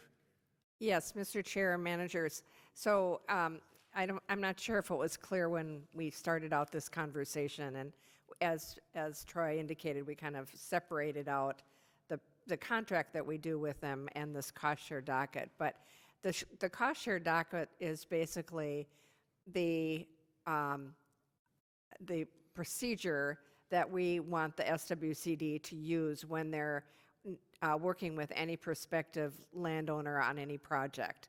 So it basically spells out what are the requirements of that landowner in order to get any funds that we provide in our cost share program. And so we've traditionally, ever since I've been working with the district over the last 6 years now, have met with a group of people within Scott County who are are hiring the SWCD to do these outreach programs with landowners. It's only been over the last few years that we've just been doing it separately. We haven't been meeting with our other colleagues, but it's pretty much, as I understand it, is really fine-tuning these programs so that we are leveraging the dollars that we are contributing as a local entity as much as possible. And as Troy had indicated earlier, getting the landowner to really put up more funding and to be less reliant on doing what they should be doing as a good manager of the land. So some of this is really way too detailed, and I totally agree. And I was just trying to figure out how we can do this differently next time. And I'm thinking that maybe one of the ways to do that would be to just identify those programs historically that we've had our constituents take advantage of the program, so that rather than going through all of these, a number of them we've never done in our district, just focus on those that are the ones that are most likely to be used by our landowners. That help? I think it would, and then just knowing that prior to this making it to us, if you vet this on our behalf, even in those areas, and get supportive of those changes, then I could get behind it. Otherwise, I mean, I know another colleague of mine was saying we should park this because there's just way too many changes, and I was kind of supportive of that, but then I thought, well, let me see if there's a way to try and keep the bus moving, you know, just because I know we have some other stuff for you, Troy, that we need to dig into for you. Correct. So with that, I see I got a colleague ready. Bruce, why don't you go next? Yeah, Troy, looks like an overhaul of the agreement. I wasn't here last year for the agreement, but is this a much more, I mean, we don't expect this every year, this kind of revisions, or do we? Mr. Chair, Manager Loney, this, so this isn't necessarily agreement as much as a policy. The level of changes, I would say, is about medium. Last year was light, and the previous year was really significant. So this kind of falls somewhere in between. A lot of the changes you see are just clarification in how we operate the program. It's just adding more to be clear. And a lot of that is driven, again, by state grants. And they're just becoming more and more strict in terms of how we handle state grant funds. And we want to have a policy that is much more closely aligned with what those are, which we are in-house, but we don't have that clarified anywhere. So that's the majority of the changes. So it's not substantively different or change how we would approach much of this. And the amount of change we did that is more substantive in nature, not driven by state grant policy, really the angle is to reduce the district's participation or contribution to the program, and again, placing more of that responsibility on the landowner. So if anything, it's kind of lightening the district's portion of the program, and as a result, we'll get more conservation on the ground because of these changes for the same dollar.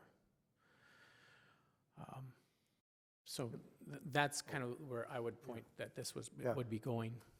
Follow-up question, you list a number of organizations, this is for all of Scott County. Correct. What's the status of the other water organizations on this docket? Sure. So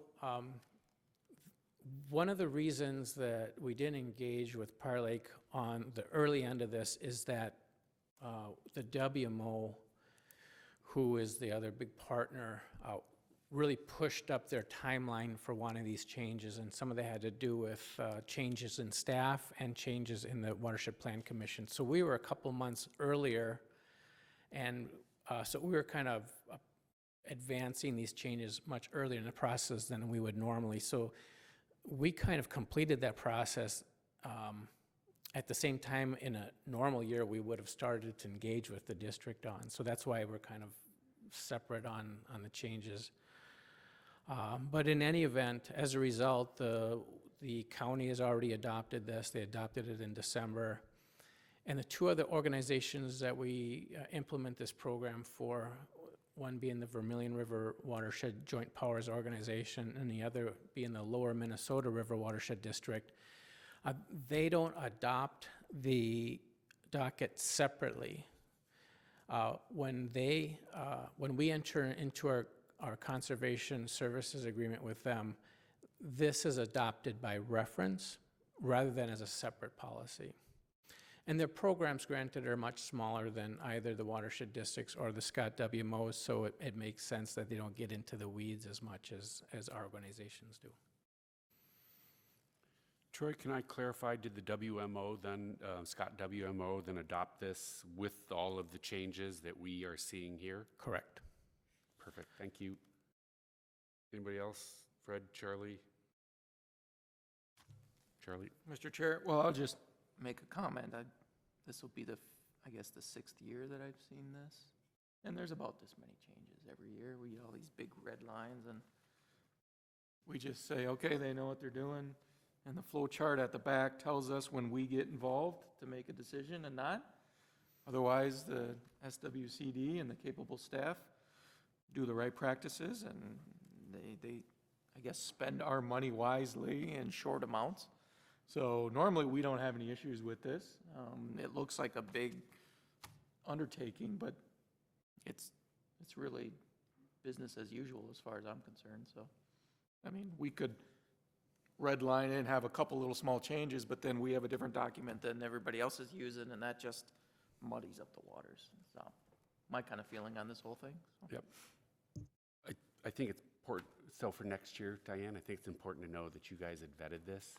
And I think that's almost, I think when Bruce was wondering what was the direction here, any staff recommendation. So I think knowing that you had gone through this and vetted it would have also condensed the time I think that we would have spent here at the public meeting and maybe some of Troy's time as well. Right. Knowing that WMO had already signed off and approved this also is, I think, is a very salient and important point. So just some feedback for next time. Yep, we will do that, and thank you for going through this with us. I know it was painful for everyone, and appreciate the effort to come separately to do it. Yeah, and not at all, my pleasure. And thanks, thanks for coming, Troy. I appreciate it. I actually did have another thought. So I know that when was the last time that you have been in one of our meetings? It's been a while, hasn't it? Yes, it has. And I'll tell you what was behind that question is I got thinking, and I know in the next meeting we're going to get a report for what's happened in 2019, but it made me realize we haven't had any updates or progress reports throughout the year about what you've been doing for us. And I mean, it's a significant chunk of work that you do for us, good stuff. Yes. Troy, and I'd love to try and also make sure that sometime or with some frequency to fit all the stuff we have going on, but at some frequency would love to not just get an annual report and say now it's all done, but some progress, some progress reports. Mr. Chair, managers, as a matter of fact, today we got the fourth quarter invoice, which indicates all the different projects they've done for us. Yep. And typically what staff has tried to do is update the board before you approve the paying the invoice. So the timing is, again, perfect because we'll be having Troy back at our workshop in March, and we can go through that as well. But we can certainly, I think we have been doing quarterly reports at the board meetings, but Troy hasn't been here for those. Right. Kurt? Mr. President, aren't we supposed to have a meeting with SWCD and the board to look at any other cost-saving efficiencies that could be captured? We do. Has the date been set? Nope. As part of, I don't know that you know this, but I was going to give an update on our board retreat from some of the conversations that you, Diane, and I had with you and Jim. The board is supportive and interested in hearing more about the SWCD's activities and capabilities to see if there's more opportunities to work together with you, Troy. So I'll share that now. I was going to do it. I think you've heard it behind the scenes already. But yes, that is of interest, but it's not done yet, Kurt. So with that, then, so thanks, Troy. Maybe you don't have to leave. We have anybody want to make a motion? So move to, for the cost share, 2020 cost share docket from SWCD. I make a motion to approve that. Do we have a second? I'll second. Do we have a motion and a second on the floor? Yep, further conversation, Fred? Just, I guess my only question, I'm comfortable with moving ahead on it, except it's a draft. We don't normally approve drafts. What are we approving? Would you like to strike the word draft? Once this then gets, I guess it's draft because it's still redlined? Mr. Chair. And blue lined. Mr. Chair, I would recommend that the motion include to approve the docket with the proposed changes. Yes. And also, Mr. Chair, if I may add one last item, there was a question from staff earlier about addressing a particular program called the Lawns to Legumes, which allows use of grant funds for projects that fall significantly below what we would otherwise fund in here. So I did add a provision early on, or a clarification early on in the changes. They appear on page 16. I skipped over because it's more clarification than it was substantive, but on the top of page 16, the change just clarifies that if a grant program allows for funding projects that fall below certain size thresholds, that those grant provisions would prevail. So in other words, if they allowed for a small project, when our grant fund, our grant normal program only allows for a bigger project, we would use those grant funds for a smaller project in those cases. So that's how it's addressed one time up front. Thanks. So, Mr. Chair, I guess I understand, Todd, or you will be back next Month. In March with a final document, perhaps?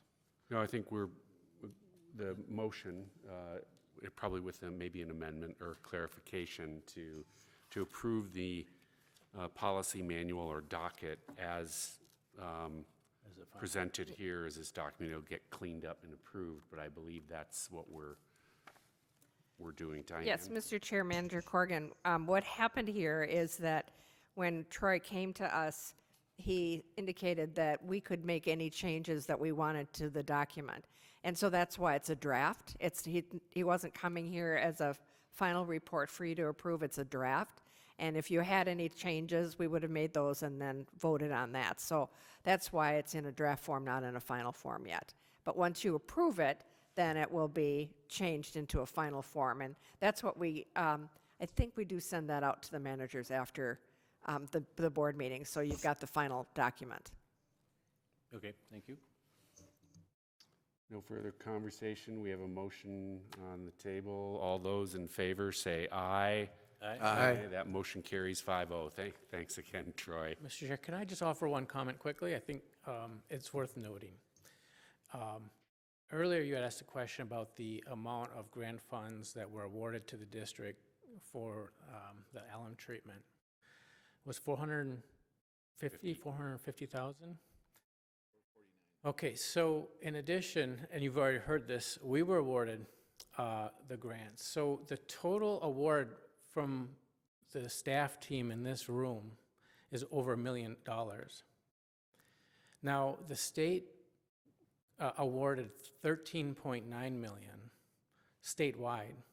That means the parties in this room receive 7% of all the grant funds available, and that's pretty significant. So congratulations. Yeah, congratulations, Troy. Thank you. Thank you, Nice Troy, job. for pointing that out. Great. Yeah, thank you. Okay, we are on to the next item on our agenda, and that is our Sutton Lake wetland remediation. Carl.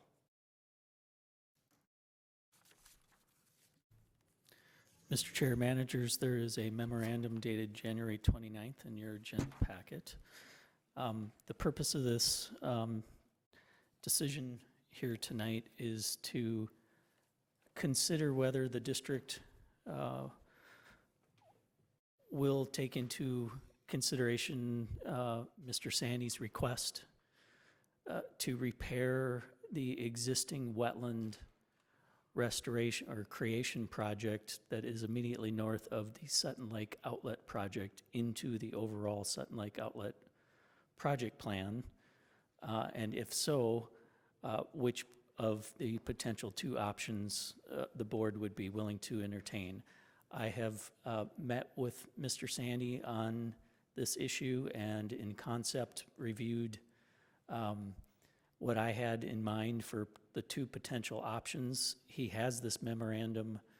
I have not received feedback on like, yes, I would really like this one or option 1 or 2, but at least in concept, before this memo was drafted, he was supportive of either option, and I just wanted to let you know that. But basically, the catalyst to this, and as at least people that were in the field when we first embarked on the Sutton Lake Outlet Project, this issue was brought to the attention of the district that beavers continually cut through the berm between the existing wetland and the channel north of the lake outlet.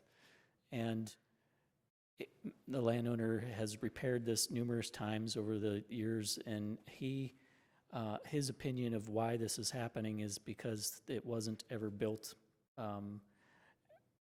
correctly in the first place. And looking back at the original plans for that, there was supposed to be a rock outlet overflow at the north end of that wetland, and the berm itself is lower in many locations, so the water doesn't, when it has to overtop, doesn't find its intended outlet. And the flowing water has enticed beaver to kind of work their way back up into the wetland and carve a channel in the berm. So really there's just two options presented here.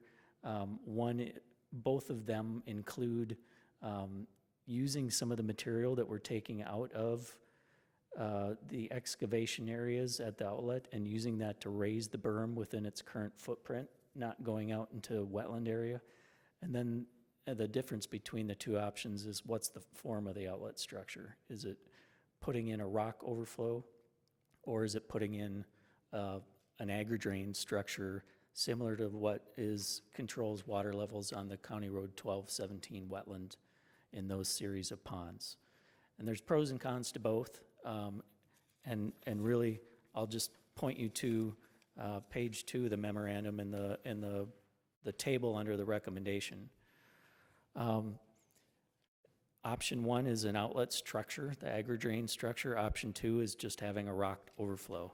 So with a rock overflow, you lose the ability to really control water elevations. We're not going into a hydrologic study to look at this. We would just try to recreate and set what the original plan said is the normal water elevation. Rock would set it at that. If water comes faster to this wetland and exceeds the rock capacity, yes, it could find another way out again. So there's pros and cons there. The similarly, outlet elevation stability with a structure versus a rock overflow. The rock overflow is potentially susceptible to erosion. Even in the best installation with fabric and everything, water seems to find those little weaknesses. So it could carve a little channel to the side or something. The outlet capacity, obviously with any structure, you're picking a pipe versus just an overland flow, so there's a little bit of difference in capacity. It shouldn't be a major concern. We talk about maintenance. Rock overflow arguably could be more maintenance if there's erosion. One thing that's probably more important than anything to the landowner is that access road. And so the surface itself with an outlet structure could be uniform, earthen over the top versus a rocked surface that we're talking class 2 to 3 rock for an outlet. So that would be less desirable from a surface quality of that access road. And then finally, another consideration should obviously be the cost. And so those are our estimates at this point, with the outlet structure being the higher priced option and the rock overflow being that around a $10,000 option. And why would the district want to do this, which really isn't necessarily addressed in this memo? Continued negotiations for an easement, but maybe even more so, recognizing what the intent of that wetland originally is, which is to serve all of that tiled land to the west. The contoured land all has tiled outlets behind the tiers, and all that tile water is brought to that wetland for treatment. So if we have less storage in that wetland right now and we're not maintaining as good of a permanent pool on that, we're getting less treatment of that agricultural runoff. So to me, that's the first and foremost reason why the district should be interested in mitigating the current conditions of that outlet. Secondarily is certainly to continue to have good relationships with this landowner and being able to proceed with the overall structure. One aside, we received on Monday from DNR the essentially amended permit and the green light to go construct. So we're done with DNR at this point.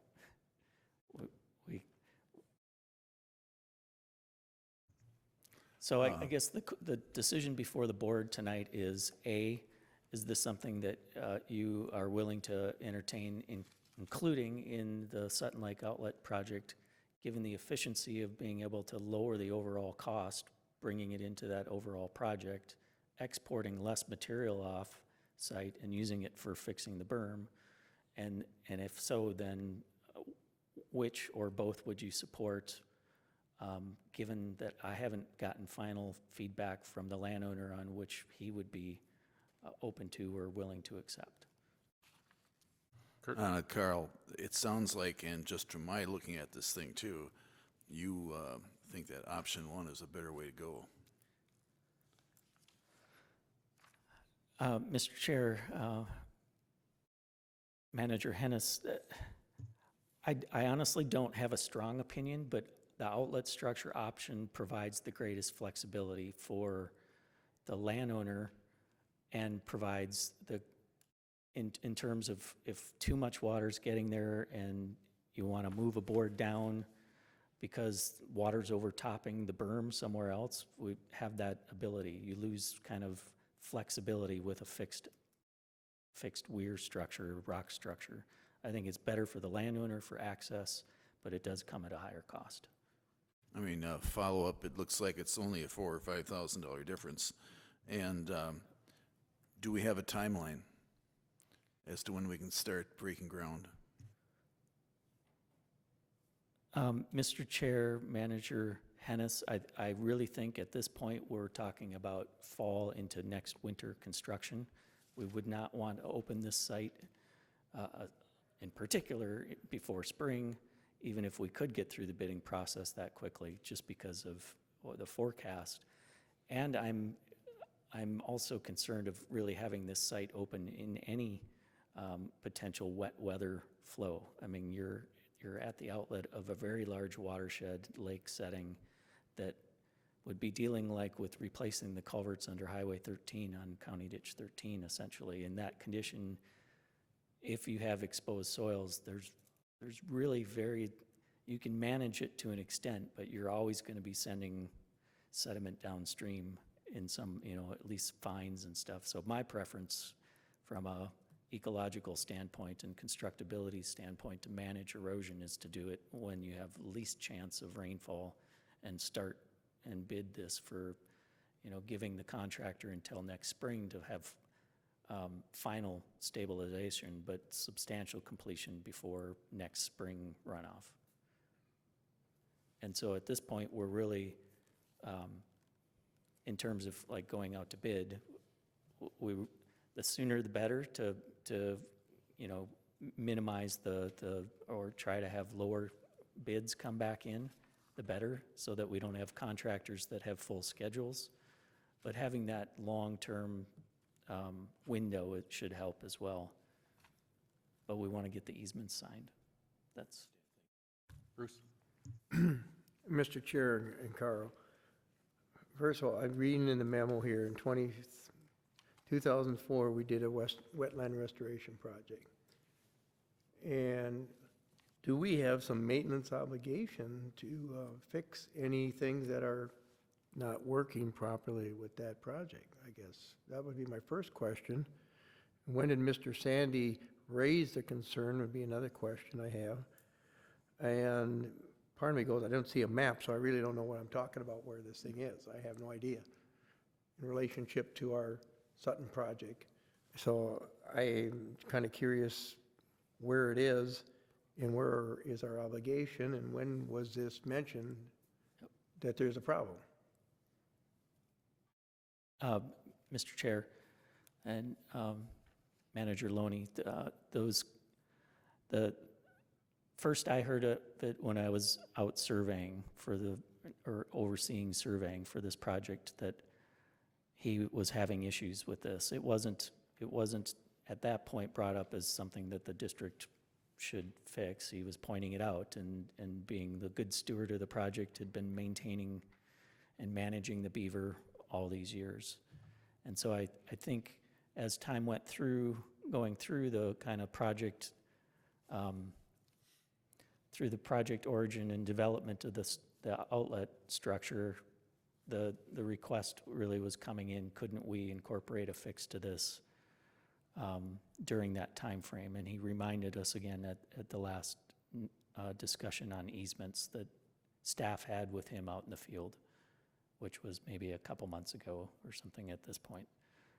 To your point of where this is, I can't remember, were you on the fall tour, standing up on, so in this image, we were all standing up where Jamie's pointing to, and we were, yeah, and so that irregular dark shape is the existing wetland, and you can almost see on the southeast corner of that pond where there's a dark line cut through that berm, and that's one of the frequent locations, but it's been cut through in other locations where the water is spilled over that berm, given that the north end is actually the intended outlet, but it's higher in elevation based on our survey. And so you can see the contour farming to the west, and behind each of those berms is intakes for stormwater to come to this feature to be treated before getting to the ditch. The third point in terms of about district obligation and maintenance, I can't honestly speak to having read through the contract or easement agreement if the district obligated itself to maintain this, but I think it's in your best interest regardless, because you put significant amount of money towards this practice for water quality purposes, and a small additional cost to put towards this to maintain that water quality treatment, I think would be important.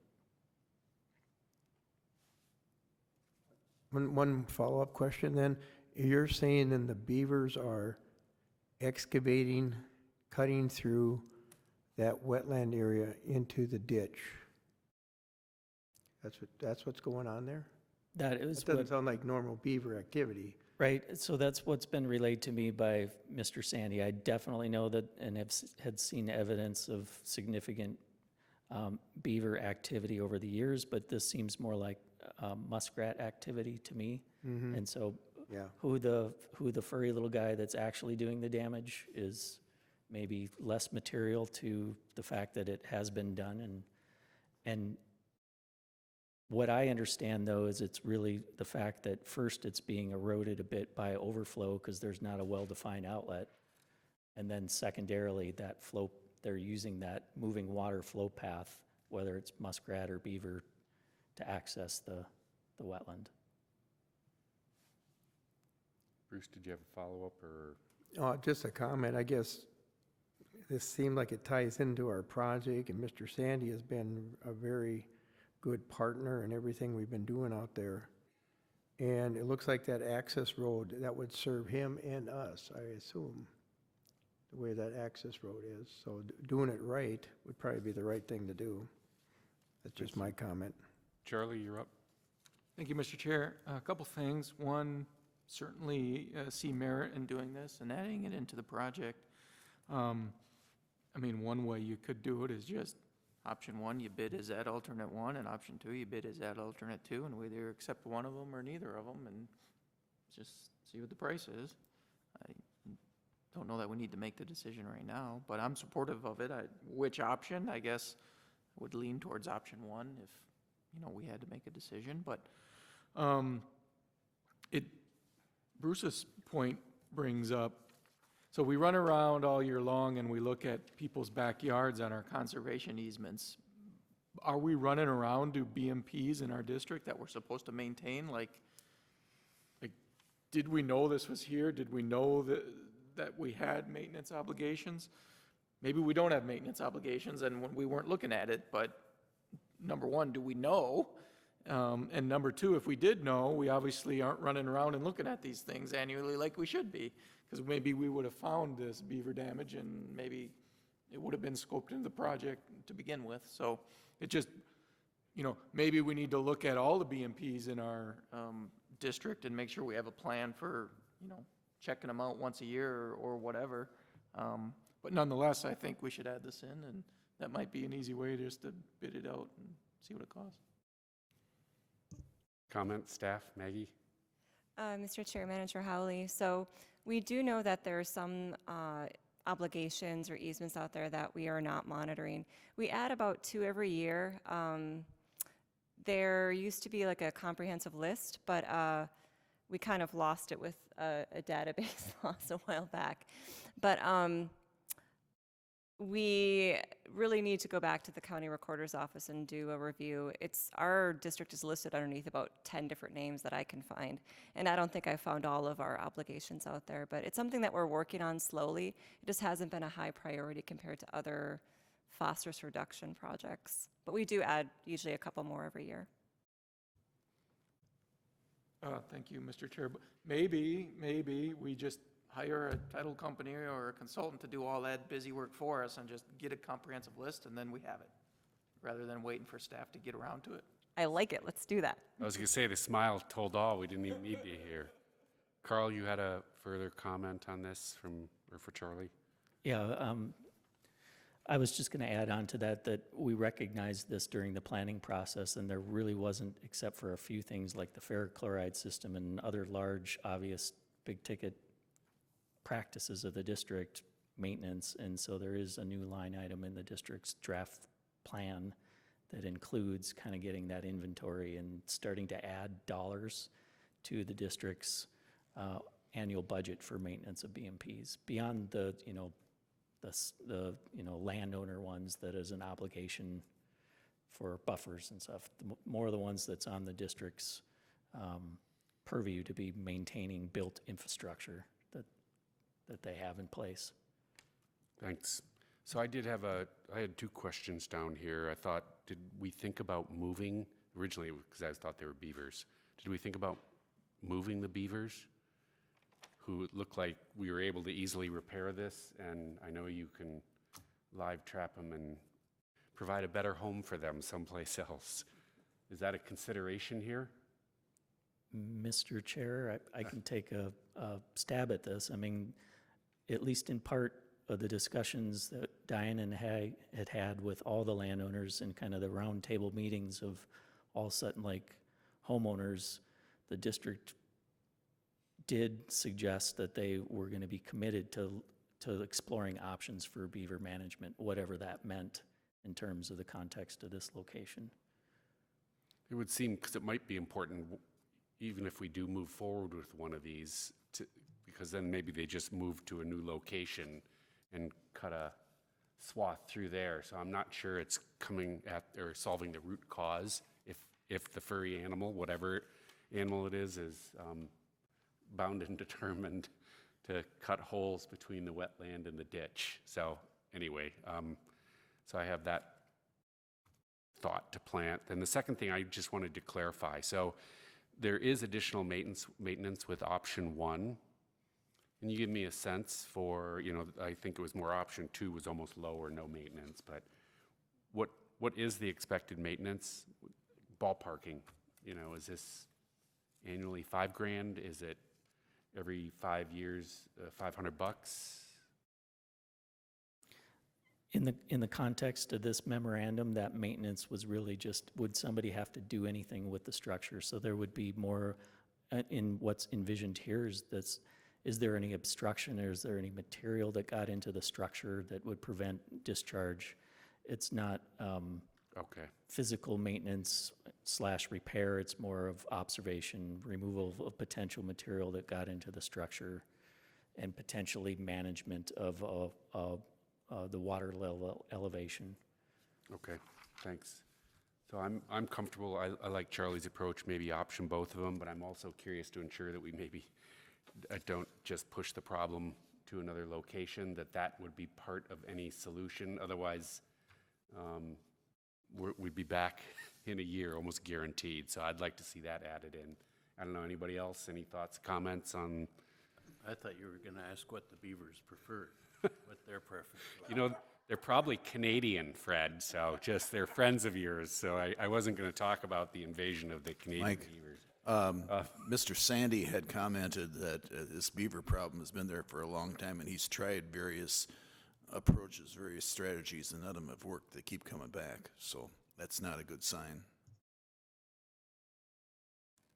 So where do we go? Somebody? Bruce, you got any thoughts? Well, I just wondered if our previous agenda item with the docket, did that have anything with beavers in it?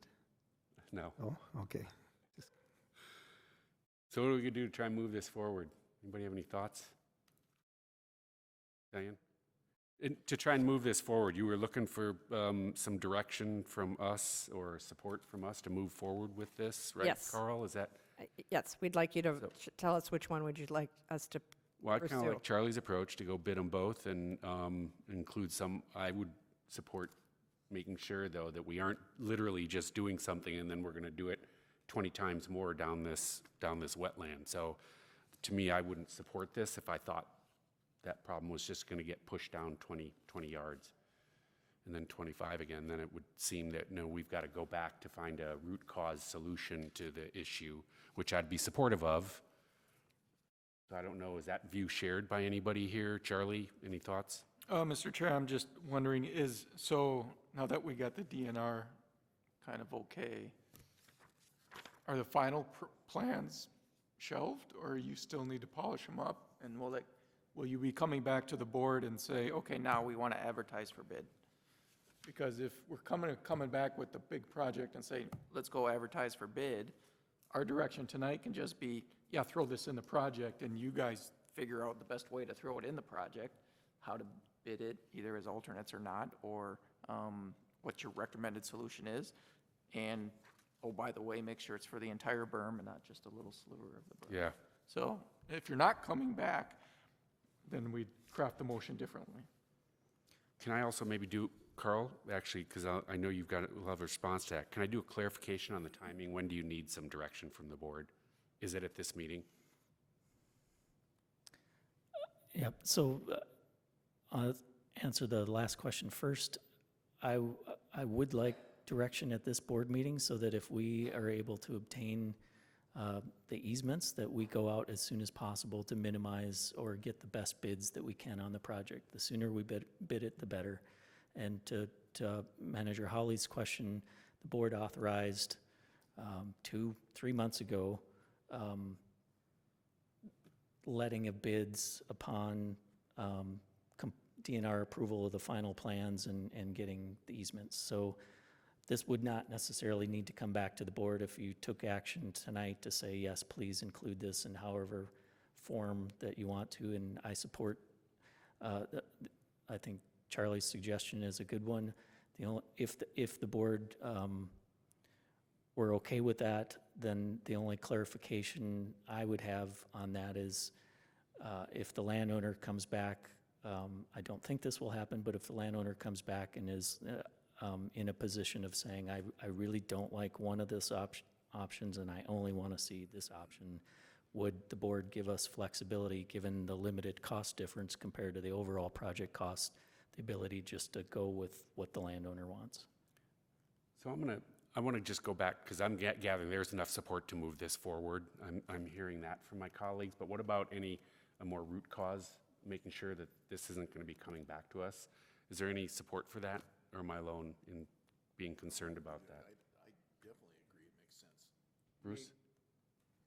When you say not coming back to us as a... Sort of ensuring that this is a root cause solution, whatever they Right. come up with, that I'd like to know that, because it just, Or the muskrats from digging holes along this thing, and that we've got another, then it's because it's a standalone, it's a 30K, and it fixes the next 20 feet of the berm, and then we have another one, another 30K. So that's all what I'm thinking about, is that could be an issue.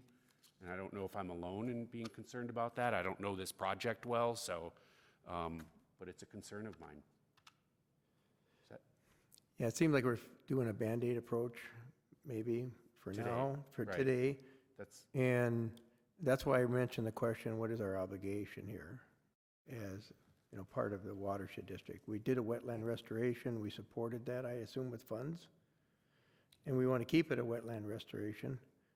Is there, I assuming we're not only causing damage to the road, but we're lowering the wetland elevation, or is that not correct, Carl? The wetlands staying the same, or is just high water? Mr. Chair, Manager Loney, the intent would just to be to reestablish the control elevation that is on the original plans and bolster what is apparently a berm that has either settled or was never built to plan originally. So I guess I don't see this as a Band-Aid approach. I see this as restoring the original intent of the design plans. With respect to wildlife that may still further compromise it, I kind of see that as a separate topic of beaver management, which I know there's varied opinions on whether the district should be in the business or hiring trapping, but I see that as a separate issue. I mean, barring putting in sheet piling all the way along the berm, you can't really prevent muskrat or beaver from doing the things that they do without managing them. so maybe it was just a design with a berm that close to the ditch. Is kind of maybe one of the issues from a design perspective. Anyway, okay. Anyone else? Anyone want to make a motion? Charlie? I'll make a motion to, what do we call this thing?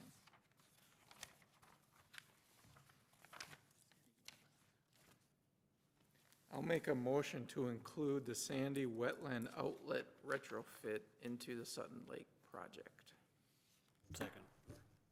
We have a motion and second on the floor. All those in favor say aye. Aye. That motion carries 5-0. Thank you.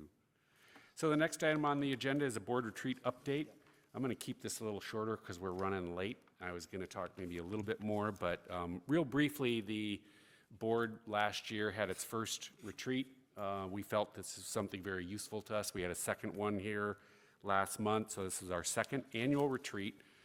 We use these for visioning, goal setting, prioritization, addressing any specific issues, talking about district finances and staffing. In this last meeting, we ended up having sort of 3 priorities that became important for the board to discuss and look at moving forward. Was number 1, our upper watershed plan, and that's to try and push forward our RFP to deal with some upper watershed storage and some additional water quality treatment, holistically looking at the ferric chloride issue, and look at a course ditch 13 as part of that upper watershed plan. The second item that we really spent some time at to look at the opportunities to consolidate with the Scott WMO was a second item of interest to the board. So we had some conversations on that, and those are just proceeding. And then we dug into some financial reporting and KPIs as was the third item. There was a number of others, but those were sort of our top 3 that most of the board managers wanted to talk about. I think still coming out of this for the board, I would just also share that still it's pretty clear that our top 3 priorities for this board are, number 1, getting our recreational lakes, the 3 of 4 that are on the impaired list, off of that impaired list. So it's driving forward with our getting cleaner water, all of our BMPs that we're focused on for that, getting the carp out, and doing the alum treatments that you've heard about earlier. The second item is to move forward with the upper watershed plan, which I just mentioned. And then finally, it is number 3 is stopping the invasive species from spreading and having no new invasives in our recreational lakes, because they're a problem once they get in, sometimes costly, sometimes totally affect a lake's ability to operate. So those were just sort of the consensus and an update from the board, our second annual retreat. So the next item then is our consent agenda, and these are typically our non-controversial items that we approve en masse. I'm going to ask before we do a vote if there's any consent agenda items that anybody wanted removed off of. I got to get back at you, don't I? Oh, you, Kurt. Thank you. Does anybody want anything removed from the consent agenda? Seeing none, I would then entertain a motion to approve our consent agenda. So moved. Second. We have a motion on the floor. All those in favor say aye. Aye. That motion carries. Thank you all. Next item, so then we're on to the treasurer's report. Charlie, you're back up, sir. Thank you, Mr. Chair. I'll be brief. The financial position of the district is strong, as usual. Since our last meeting, which I wasn't at, and I think you announced it, we did pay off our bonds. We had a firestorm the day the check was due to staff being gone and an illness, but we got through it. And that's paid off, so we don't have any debt on our books, which is great news for future budgeting purposes. The other thing I'd want to point out from my report is our security labeled as number 2, which we called that today. Was it today or yesterday, Diane? One of the two, because it was due. It's due actually Valentine's Day, I believe. Yeah, but Northland made the transaction. I believe, Yesterday, today. yes. Yesterday, yeah. So that one is now a year from now, March 22nd.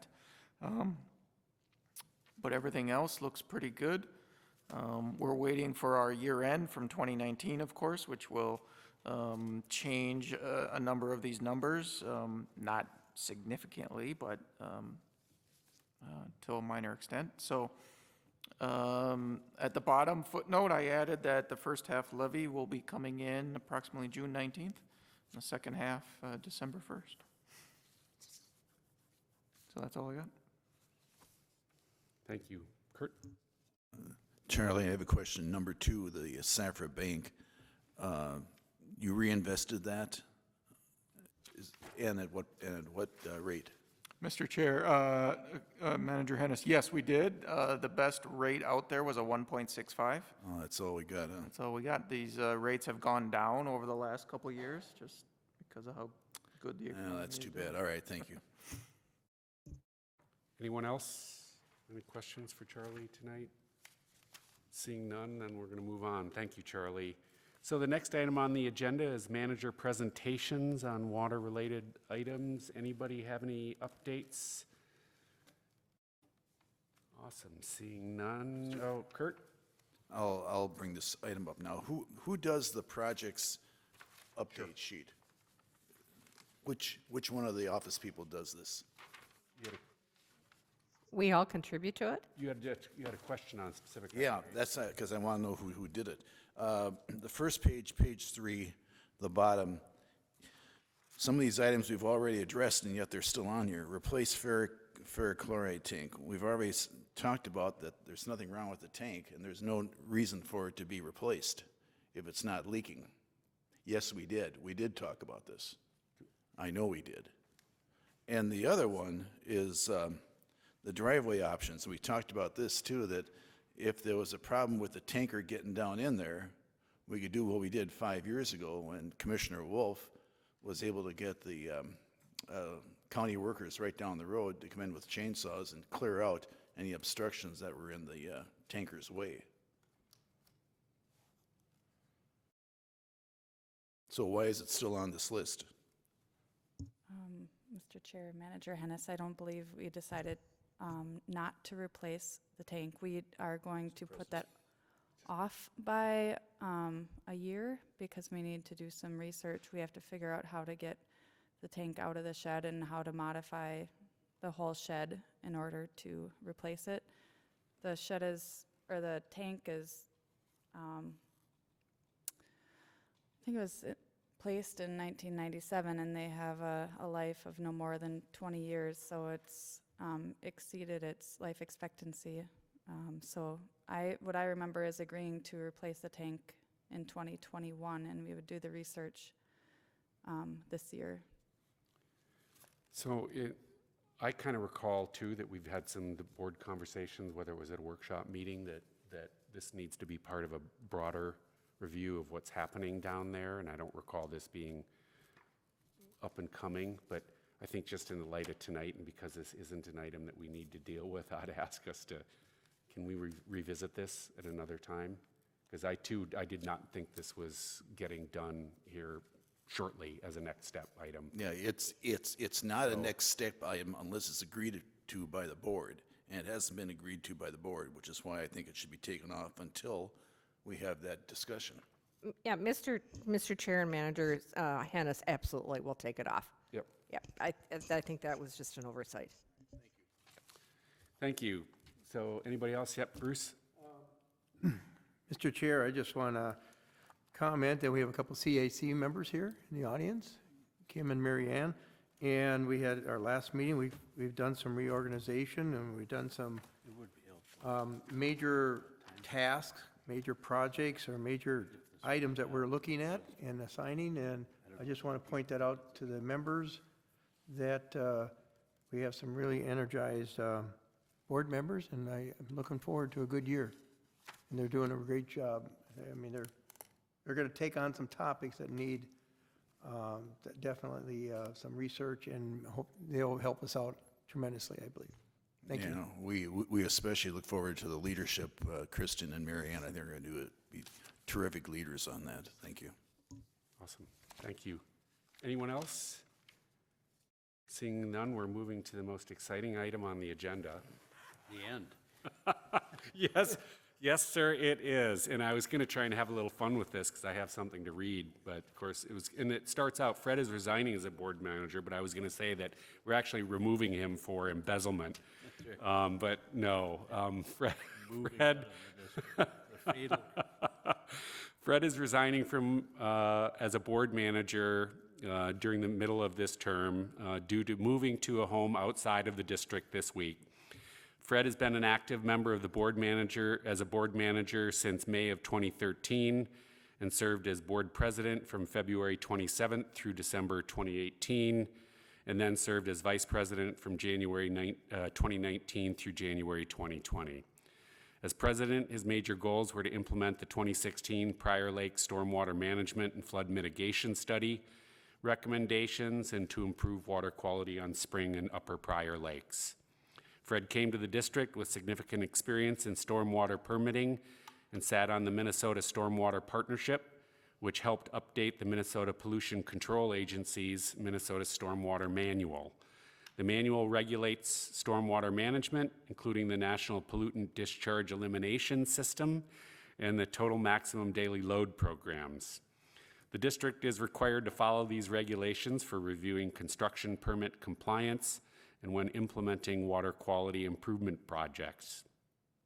Fred also served as a co-chair of the Scott County Transportation Alliance and chair of the Transportation and Economic Development Committee of Scott County Association for Leadership and Efficiency, or SCALE. He has been a board member for the Minnesota Center for Mineral Resource Education at the University of Minnesota for 12 years. Fred retired in July of 2018 as executive director of the Aggregate and Ready Mix Association of Minnesota for nearly 15 years, or was there for nearly 15 years, and joined Edina Realty in 2019 as a land and commercial sales representative. So Fred, of course, we thank you for your service.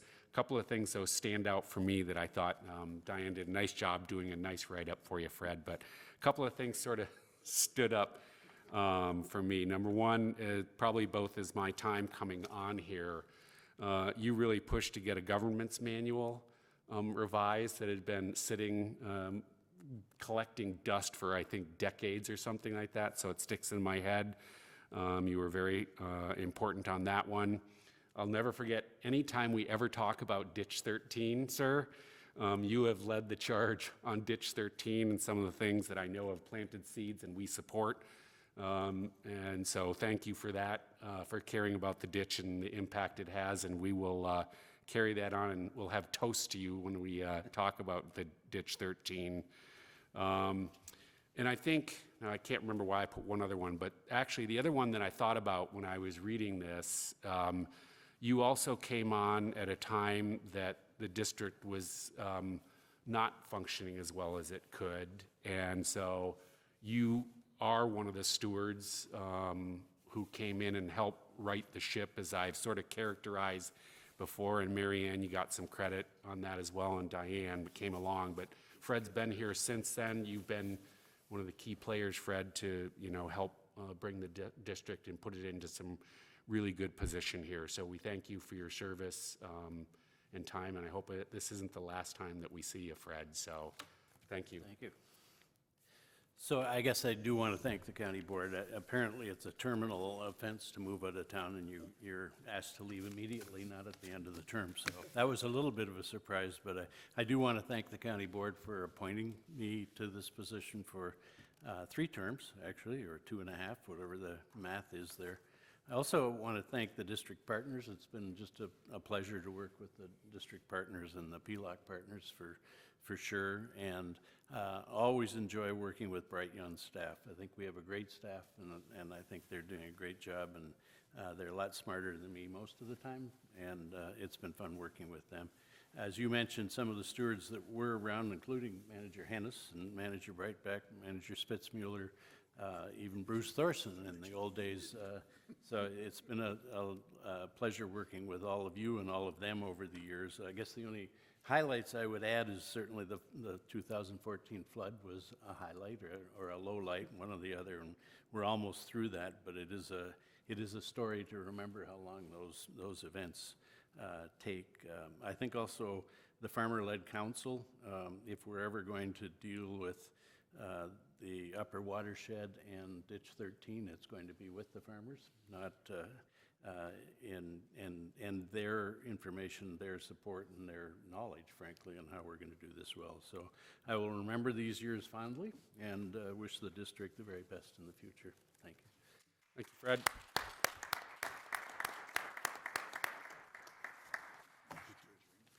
Go ahead, Kurt. Motion to adjourn. Bruce, did you have anything? Just to say, Yeah, You can't just- go all the just- way back to Just years one in thing I think Shakopee now. That I doesn't count. remember the most about Fred is his legislation abilities in getting the carp. that was it. That was the biggest thing I can remember. So Thank I'm you. always going to think of carp and Fred. I same wrote time. I wrote carp on here, and that was when I was going, why did I put that Oh. on the list? So But- thank you, Bruce, because yes, I'm gonna. So let me just add, just to provide a little more detail to that. So yes, Fred was essential. He also testified on behalf of the district and the work that we wanted to do to change that legislation. Fred's been lobbying for a little while, knows what he does up there, so we sent him up there, and he was critical also in what you did to help move that CARP legislation forward. So thank you, Fred. Appreciate it. It's been a joy getting to know you. All right, I would then entertain a motion to Motion to adjourn. Mr. Chair, Yep. one more thing on Sorry, Fred. sorry, Charlie. He was a champion on all things safety, and he brought up and pushed staff to think about safety and developing safety manual. So that's something that I remember, and it's very important, so. Yep. It was a pleasure working with him all these years, and he brought good insight, so. I'll second the motion for the adjournment. Okay, we have a second. Now we have a motion on the floor. All those in favor say aye. Aye, that motion carries. Thank you, everybody. No pictures. I'll give